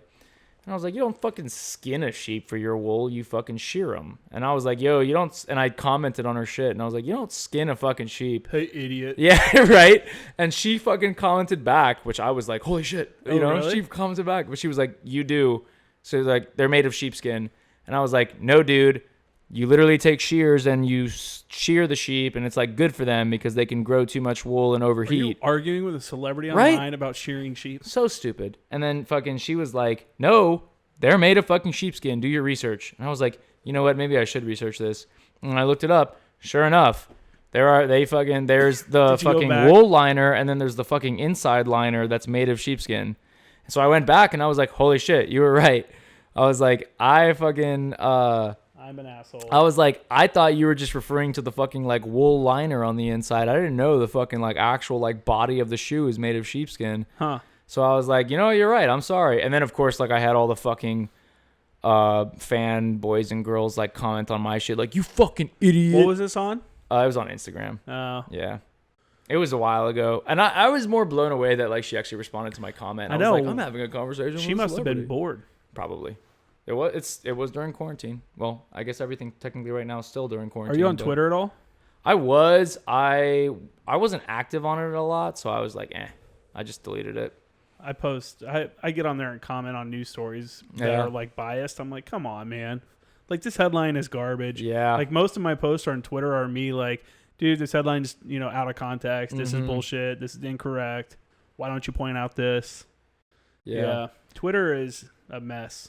Yeah, I just I never really got into like Twitter and tweeting and stuff like that. I had it, like, I had a Twitter, but I wasn't active on it, so I was just like, why do I even have this? And I deleted it. Some people are into it and some aren't. Yeah. Journalists, that's like the biggest platform for journalists. Yeah. That's where they share all the news. If you want to get news, like, as soon as it happens, you got to follow Twitter. Follow Twitter, or get on Twitter, and then follow. I've noticed that key local journalists in your Yeah. area, and then follow key national ones, and you'll get the news stories the quickest. Huh. Okay. Interesting. I might fucking re-download it then. And then if I see something that says like, oh, there was a bomb, like when Iran was shooting rockets into Iraq, I heard something like, oh, rockets in Iraq. So I would just go on Twitter and search Iraq videos, and it would just, all it did was list all these videos people were actively putting up at the time. Holy shit. Of the alarms going off and shit like that. Okay. Yeah, that's the only reason it's so toxic. I believe it. It's, if you like getting into online debates, it's the place to be, man. And that's me. I'm all, dude, there's so many times where I will like be on Facebook and someone fucking shares something and I'm like, oh my God, ignorant. And I'll like you are type such an out something idiot. and then like I type it out and I'm like, I don't fucking care. And I fucking delete it. And I I'm do just the like, same thing. yeah. I've gotten to the point where I've done that more because I'm like, dude, this is taking up too much of my time. Yeah. Right. Right? Why am I arguing with people online? And it's never going to go anywhere. Like, I get mad when people just put blatant disinformation out there. So I usually try to put in the facts and then link like an article backing up what I'm saying. Yeah. And then just like let it be. But then when people start coming back and forth, I'll just sit there and just keep like, dude, I'm a researcher. I will Google shit so fast and fucking hit you with the link. You know there what was I'm saying? one time where I had to fucking interject, and it was about this girl was saying like, I had to interject. yeah, I had to fucking get in there, you know. But no, this girl was saying, it was on the topic of gun control, and she was like, well, did you know that like LA and Chicago and Detroit have like the strictest gun control laws and the least amount of gun crime? And I was like, whoa, what the fuck are you talking about? Where are you getting this fucking information? Chicago, huh? Yeah, I was like, you are dead wrong. Like, people talk about Chicago, they're like, well, Indiana's gun laws are way looser and they just drive over and get guns from them. But I'm like, then why doesn't Indiana have all these problems? yeah, right. Like, I mean, common sense. The next question is, so where's the main shootings in Indiana? You know, like, you're talking, they just said last weekend was the deadliest weekend in like Yeah, I saw 5 that. years or something like Yeah. that. Man, That's insane. I don't get it, man. I don't get people. People get so tribal. Yeah. And I remember being a teenager and thinking something was like important, you know, Yeah. friends, you know, my friends, these are my friends. Like, I'm going to stick up for them. And I can see how people can go down that path, but that's so short-sighted. Yeah, for sure. You know what I'm saying? And like, how many people do you talk to from high school? So a lot of the dudes I play like my video games with are all my friends from high school. So I'd say probably a good like 6 or 7 guys. See, I'm like 3, 4. Yeah. Like talk to consistently all the time. Mm-hmm. Probably 2. Yeah, I'd say consistently, like the most part that I talk to like every day would be like a couple. Yeah. 2 that I my friends Chris and David. I probably talk to them the most. I probably talked to Michael Hanthorne the most. He was on a couple episodes. So it's Well, it's because for us, a lot of the people we hung out with, like we used to smoke weed and stuff back in the day, like I still do. But that's all I was ever interested in. Yeah. All these other dudes started doing fucking meth or doing coke or doing, opioids. Just smoke weed, man. Yep, just fucking chill out. Just smoke chill. some weed and maybe have a beer. I'm cool with like weed and shrooms because it's like both natural, just fucking grows. Like I'm not really for like if something has to be like made, then I'm like Yeah, I don't like pills. I don't even like taking. I don't like any kind of medication. Yeah, honestly. I'm big against big pharma. I don't like that shit at all. If I need it, I'll take it, but it's not like there's people that actively need to be taking something. I wait to take like ibuprofen. You know what I'm saying? Like, oh, I got a headache. Well, I'll let it sit for a while. Yeah. Like, let me see if I can get over it first. Yeah, that's fair. I just think that. I mean, look, and again, like I'm not a fucking scientist, but I just think there's got to be something better than like, are you suffering from depression? We'll take this antidepressant, but be careful because some of the side effects are suicidal tendencies. Yeah, and it's like, dude, like. Side effects include suicidal tendencies. But, but there could be like an explanation for that. And I just sound like a jackass right now, but, so be it. I think it's fucking stupid. There's probably a proper regimen for like some medications that are good for people. I imagine it has to incorporate everything. It's not just like, oh, take a pill and you're better. It's like your diet, your exercise, fucking, and then the medication on top that maybe it's like, the trifecta of, I think a lot of times people don't go for what the actual cause of their problem is. Mm-hmm. They just go to medicate themselves to mask that cause. Yeah. You know what I'm saying? Yeah.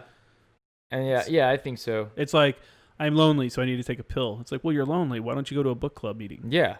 Take a fucking spin class or... Yeah, like... shit, something. Do something, Yeah. Like, why...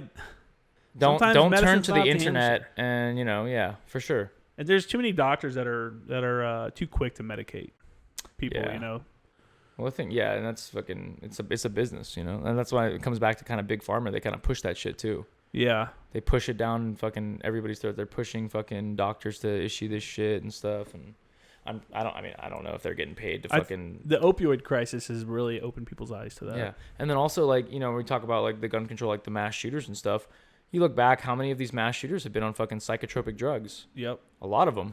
I think it's like almost all of them. Yeah. Almost all of them. Fucking crazy. Oh, man. That's fucking insane. People, man. It takes all kinds. Yep. It takes all kinds to make the world go round. I don't know. So, protest update. This is from Friday evening. Looks like it's dying out some.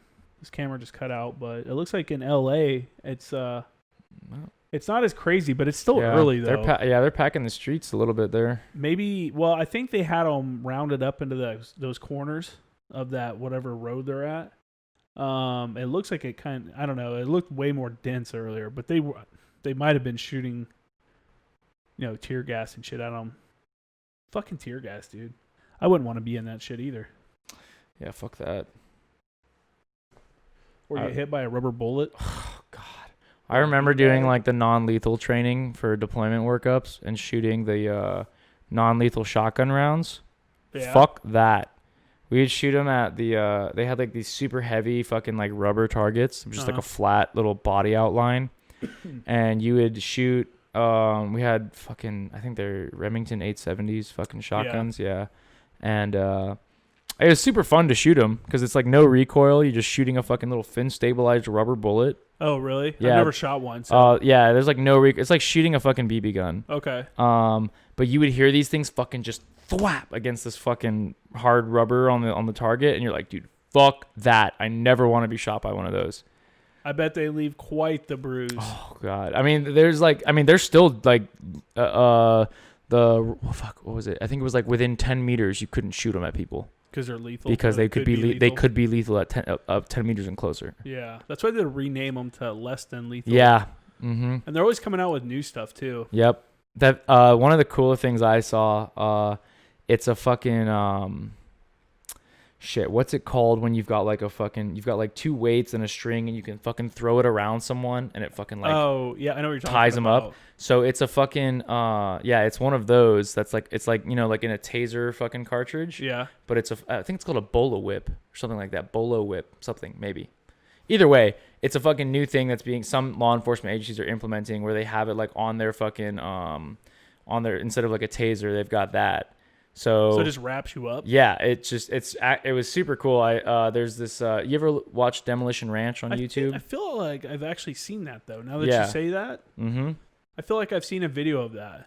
So yeah, and I was watching Demolition Ranch on YouTube. The guy on there, fucking, he had like one of his like special guests on there, and he shot him with it, and it just shot out and just wrapped around this. He shot it around the dude's legs, and it just wrapped around the legs, and like the guy wasn't going anywhere. It was pretty. Hurts when you get hit by it. Yeah, it's got hooks. They like sinks into your skin a little bit, but it's like the same thing as a taser.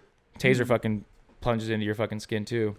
I have a buddy who was he was a mechanic reservist, and now he's a cop. He got it, he was a reservist, so he was already working, but he was a canine cop for a long time. Okay, and now he's working as a detective for SVU. And he's talking about coming on the show. Nice. And dude, I always thought it'd be so cool to be a canine like handler. Yeah, like, definitely. Working with the dog. I mean, we had a dog get killed in Afghanistan. I wasn't there. Sucks. Yeah. But I mean, he was an IED dog. He found the IED. Better him than one of the Marines, but it's like, dude, that was a cool dog. You'd see him at the fob sometimes and stuff like that. I fucking love dogs, man. I would hate to see a fucking dog get killed. For sure. Yeah. But I'd rather see that than one of my buddies. Yeah, for sure. But I'd rather just not have to choose. Yeah, as much as that sucks. Yeah. Because those are labs too. Mm-hmm. We would use lab, I think. Yeah, the canine we had in Syria was a chocolate lab. His name was Lucky. He was cool as shit. Yeah, dogs, man, they always bring a good good vibe. Yeah. Exactly. And it boosts morale too. I used to sneak Lucky orange slices when his fucking handler wasn't looking. I don't know if that was okay to do, but I did it. Yeah, I'm sure everybody does. Yeah. In 13, our Afghans had a dog. They don't care about their dogs. Yeah. They just call it dog. They don't. They didn't feed it or anything like that. We would give it food, and then when the vet would come to see our military working dogs, we would go over and get their puppy and bring it over and get shots for it and stuff like that, and then bring it back to them. And we'd always play with it and stuff when we were hanging out with the Afghans. Yeah. Did you ever have anybody that got to they found a dog in country and they got the paperwork and shit to bring it back? No. I don't get that. There was a dude supposedly one of the soft guys at the fucking concrete factory or cement factory in Syria that found a puppy and got all the paperwork to bring it home. And maybe if you found a puppy and you took care of it and raised it the whole time, I could see that, but there were no dogs I ever played with, even the one we liked, because it was just too wild of a dog. Yeah, we never had any dogs or anything really come up to us besides our fucking working dog. We just had donkeys fucking would roll into our paws all the time. Yeah. Yeah, and they would there was this one donkey. Wild donkeys? Or yeah, they were wild. Herds of wild donkeys. Well, actually, I don't know if they were wild, but there was never a fucking farmer or anything that came to be hey, come on, come back. They're probably the ones out in the desert in California. Yeah, exactly. So the burros. We had this donkey couple. It was this white female donkey and this male gray donkey. And the male donkey had a fucked up rear leg, so he couldn't really keep up all that well. But they played together in the middle of our paws, and then one day, these two other fucking male donkeys came into the paws, and the female donkey left with them. Oh. And the other dude couldn't make it over the hill to go with them, so he was heartbroken. If he had a thumb, he would have killed himself. Yep. Well, this motherfucker was trying to kill himself. He kept going up to Marines and straight up putting his head like on the muzzle of their fucking rifles. Oh, he was really? standing next to the howitzer while we're You shooting could tell he charge was 5. sad. Oh yeah, man. It was kind of weird. Sad. That's depressing. Yeah. And we were asking like our battery gunny, we were like, dude, can we kill this fucking donkey? Like he's bringing shit down, you know? And then we were like, we can eat him, you know, like fucking, but I've never had donkey. But he was like, no, we're not doing it. And I think some of the Kurds ended up fucking killing it. But it was like straight up. It would, yeah, right? That's slut donkey. Fucking just because he had a fucked up leg and he couldn't keep up, you know? Fucking little Timmy can hang, man. Yeah. So but this thing was straight up like it would stand next to the howitzer, like while we were shooting charge 5. This thing was bleeding out of its fucking eyes and nose. Well, that's why she didn't like it. He's retarded. Yeah, yeah. But yeah, man, it was fucking crazy. We were just like, dude, what the fuck, man? This thing is nuts. Man. Yeah, it was nuts, man. Fucking animals overseas, dude. It's so weird. Yeah. We saw 2 guys fuck a donkey one time. Oh, I believe that. One of them held the head while the other one fucked it. And then when he finished, they swapped. So the other dude was getting sloppy seconds on a donkey. However, it gets worse. Pause for effect. Okay. He steps up, getting ready to smash, and then we're watching on a G-Boss. Okay. So on the video camera, you know, and it's at night and it's thermals, and there's other Afghans in our command center with us, and we're like, what the fuck? Yep. And dude's getting ready to step up to smash, and he's like, oh, wait. Donkey's got to take a shit. Lets it take a shit. Finishes. Then just slides right in. Doesn't miss a beat, dude. And we're like, what the fuck? And the ANA soldiers that were there were like, that's Marja, man. That's not us. Like, it was like saying they're from Arkansas. Yeah, right. They're know? rednecks. That's not fucking normal people. I was like, oh my god, these dudes are really fucking donkeys out here, man. Oh my god. I remember my fuck, what is it called? PMI in boot camp. The guy that, you know, teaches you how to shoot and shit. Yeah.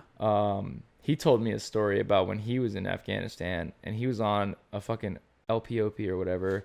And he was with he's a lance corporal, I think, and he was with like a PFC, and the PFC was like looking through his fucking like scope or whatever on the fucking 240. Mm-hmm. And he's like, I think he had a whatever the designated marksman rifle. Fucking and he's looking through it and shit, and he's like, Lance Corporal, I got something weird going on over here.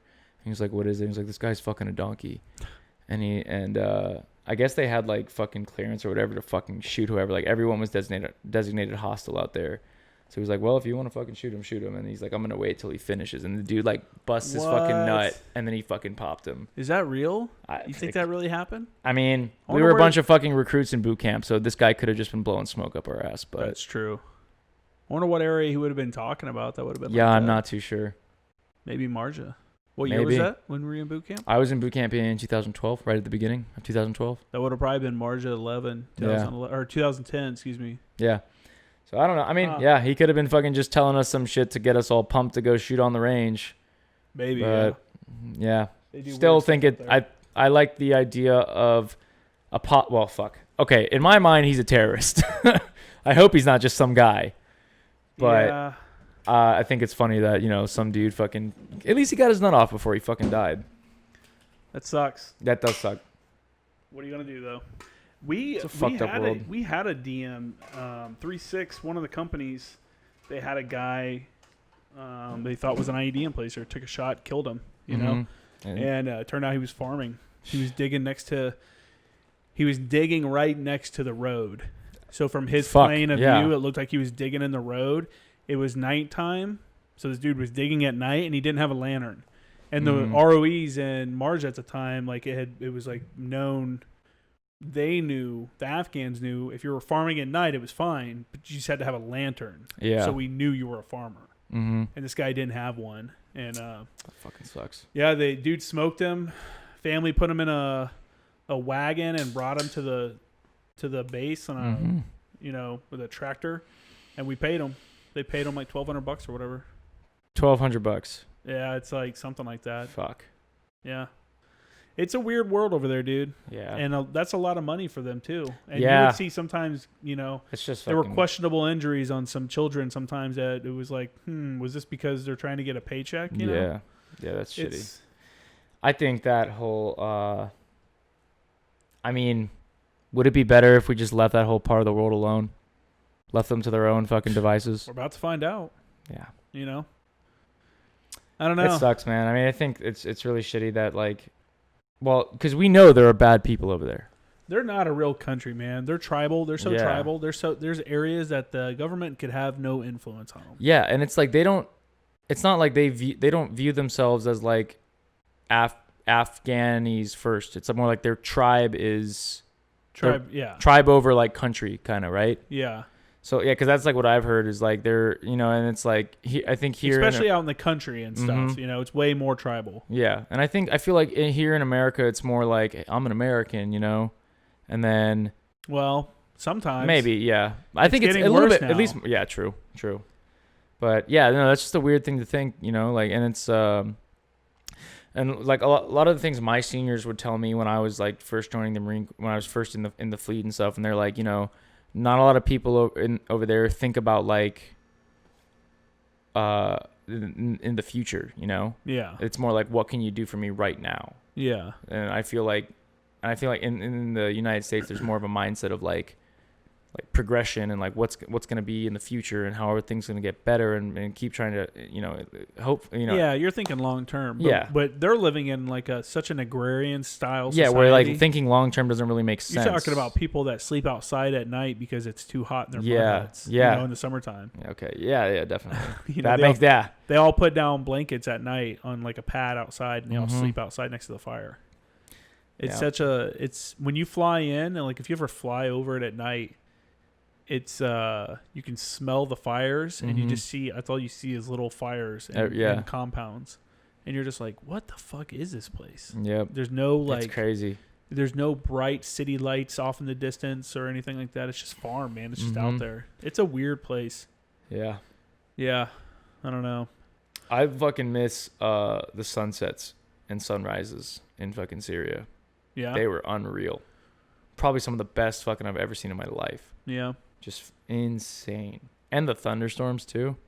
Huh. Because I just love thunderstorms. And I used to hate that out here. I used to hate lightning.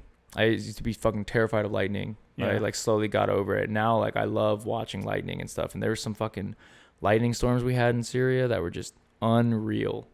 Like some of the crazy ones you see like on Nat Geo or something, Yeah. It was fucking, I miss that shit. Did you guys ever have any sandstorms? Yeah, we had some fucking pretty gnarly ones. We had one where like, I remember I got out of the MRAP and I was like stretching my back and I look and there's just this fucking massive wall of sand just fucking coming at us. Yeah. And I was like, dude, fuck. And right as it, was about to like come over us, fucking this giant gust of wind fucking hits and like rips all the cami netting off everything. And one of the net poles almost hit one of my fucking Marines in the face, like almost took his fucking eye out. Fuck. Yeah, so he missed it by like that much. It was insane. Dude. And then and then the sandstorm hit. And then on top of that, it started fucking raining. So it was just raining mud. And it got fucking all over one of my Marines' rifles because he was a fucking idiot and didn't keep it close to him. So I was like, hey, sucks to be you. You better fucking clean it. Like, and that thing was fucking red. Like everywhere. Like there was not one. You couldn't tell that this rifle was black at one point. Yeah, like, get to it now. Yep. I was like, clean the fuck out of it right now. That sucks. That's fucking nuts. Yeah, dude. Sandstorms are crazy. Especially when you can see them off in the distance coming towards you. You're like, oh, fuck. It's like, for me, it was like an intimidating thing. Yeah. Like, because I'm just like, it's just this giant fucking wall of sand. It's like the Mummy, dude. I was expecting to see his fucking face in it, like fucking screaming at me. Yeah, it's such a weird feeling when you're like, God damn it. That's and you're just like, there's nothing you can do about it. It's just, it's going to come and it's going to fucking get sand everywhere. And then eventually it's going to go away and you're just going to move on. But it's, Yeah, you got to eat shit for about 45 minutes. Yep. I got trapped on a rooftop in my last Afghan deployment. Fuck that. Me and my team were on a rooftop and it was just like, I was talking to an F-16 and as it was like basically on top of us, the sandstorm, I was like, hey man, I got to let you go. Like, we're about to get hit real hard. And he's like, I see it. Hey, stay safe. Back to the tanker. Like, all right, man. Yep. And then just get hit and everything turns orange. Yep. And then even the Taliban dudes were, they stopped shooting for a while. They stopped fighting. And then you can hear them bitching about it on the radio. Oh, yeah. We had to walkie-talkie so we could hear what they're saying. Oh, yeah, man, yeah. Yeah. Our linguist would fucking talk to him, talk shit to him sometimes. Really? He'd be like, we're going to fucking kill you. And then they'd be like, we're going to kill you and the Americans. We're going to cut your head off. Holy shit. You know, and that's fucking... we're like, Zap, stop fucking talking shit to the fucking Taliban. Oh my God. Like, we're trying to fight them right now. We're like, stop, what are you doing? Fucking crazy. What are you doing? You know, you get them all upset. Oh, they're burning stuff now. Yeah, there's a fire kicking a box. That'll go out soon. I think this is a bunch right now. Is this still in LA? No, this is in Oakland. Oakland is a shithole anyway. Oakland is one of the worst cities in the country. And people are coming to put out the fire. Yeah. And all they do is you always see like the crazy cars doing donuts in intersections and shit, like shooting guns out the window. Like That's Oakland? That shit really happens in Oakland. Holy shit.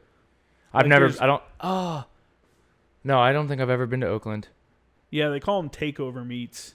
Huh. And they just do fucking burnouts in the middle of the street and dudes riding, like hanging out the windows. Some like Fast and the Furious shit? Yeah. Well, like that, but like... Well, earlier Fast and the Furious shit, not where they're like launching out of planes and shit now, but... Yeah. No, I know what you mean. Yeah. I know what you mean. I used to watch all the Fast and Furious. Fuck. Oh, that person just got ran over. Holy fucking shit. Holy crap. I wish we could show this. Yeah. It's BreezySaul _ BreezySaul _ on Instagram. There was just a video of a SUV like backing over something, but they got up. Did you see? Yeah, that guy got up. Yeah. I bet he had some. The human body injuries. is fucking resilient, but yeah, he's definitely bleeding internally right now. Jesus. Yeah, but did you see the guy? Like the guy was trying to get out of there because he was getting attacked. The guy in the car, like there were people reaching into the window, punching him. Yeah, and he was trying to get the fuck out of there. Or they're punching someone riding passenger. I mean, then it's hard to feel bad, you know? Like when you're trying to escape a situation like that. Yeah, shit, dude. I mean, like what are you supposed to do? Sit there and just let him punch you? Take your car over? Yeah. That's fucking nuts. There's a big thing. You see those? I don't know if that's a laser, but a lot of these protesters have been bringing out lasers. Yeah, and shining them at to police. hit the fucking and shine them at the helicopters too. Yeah. That's they're crazy, blocking man. that's actually police. Never mind. Yeah, that's like a. Does that truck look like vehicle. it's like fucking? Looks like the tire is like fucking out and it's like tilted a little bit. I can't tell. I got a glare from the light. Okay. On the TV. Well, that's gnarly. Yeah, man. Well, if I was a cop, I'd want to be those guys because it looks like nothing's going on over there. They're just chilling. Yep. They're probably, honestly though, knowing some cops, they're probably like, man, I wish we were over there on the other side. Right. Like, because some of them, like, they like getting into it. You know what I'm saying? Mm-hmm. It's like, hey, man, I'm here to fight criminals. Yeah. And they see looters and stuff as criminals. And they're, And, you know, that's a good attitude to have sometimes and, like, a bad attitude to have sometimes. Because it's like, come on, man, you can't get excited about... You can't show excitement when you're locking up other human beings. You ever see that picture You're dictating what they're doing is wrong and right, you know? You ever see that picture of the riot? Like a police officer who's like just fucking massive. Oh yeah, and he's got the baton. He's like bending. Yeah, and he's just like, fuck yeah. That reminds me of dude. If I saw that guy, I'd be like, I don't care what my cause is. I'm like, me of later. Master Guns Verges. I don't know who that is. Remember the ops chief for the Mew, that big black dude? Oh shit, yeah. Yeah. Okay, yeah. Fuck, he was a big dude. Yeah, he was. Yeah, well, what are you gonna do? All right, man. Well, let's call this. We're at almost 3 hours, so appreciate you coming on. Yeah, absolutely, man. Appreciate you coming on again, and for sure. Let's have you come back because it's nice having people that are local that can just come in and sit in and just kind of bullshit about what's going on and stuff like that. Yep. So we'll have to do it again. Farrell couldn't make it tonight. We'll have to get him on too. Yeah, for do sure. A three-way sometime. For sure. But yeah, I'll hit you up about going to the market sometime. Yeah, man, definitely. Do you want to put out anything for? I don't know. If you thought I was funny, you can follow me on Instagram. I post funny shit on there all the time. Well, what's your Instagram? My Instagram is @aguy_named_Annie. A guy named Annie. A period in between each word. All right. Yeah. So hit them up, everyone. And mine's J Creamer Graphics and Former Action Guys Podcast, and or just Former Action Guys actually on Instagram. And yeah, or hit up my website jcreamergraphics.com and have a good one. All right. Later. Cool. That was fun.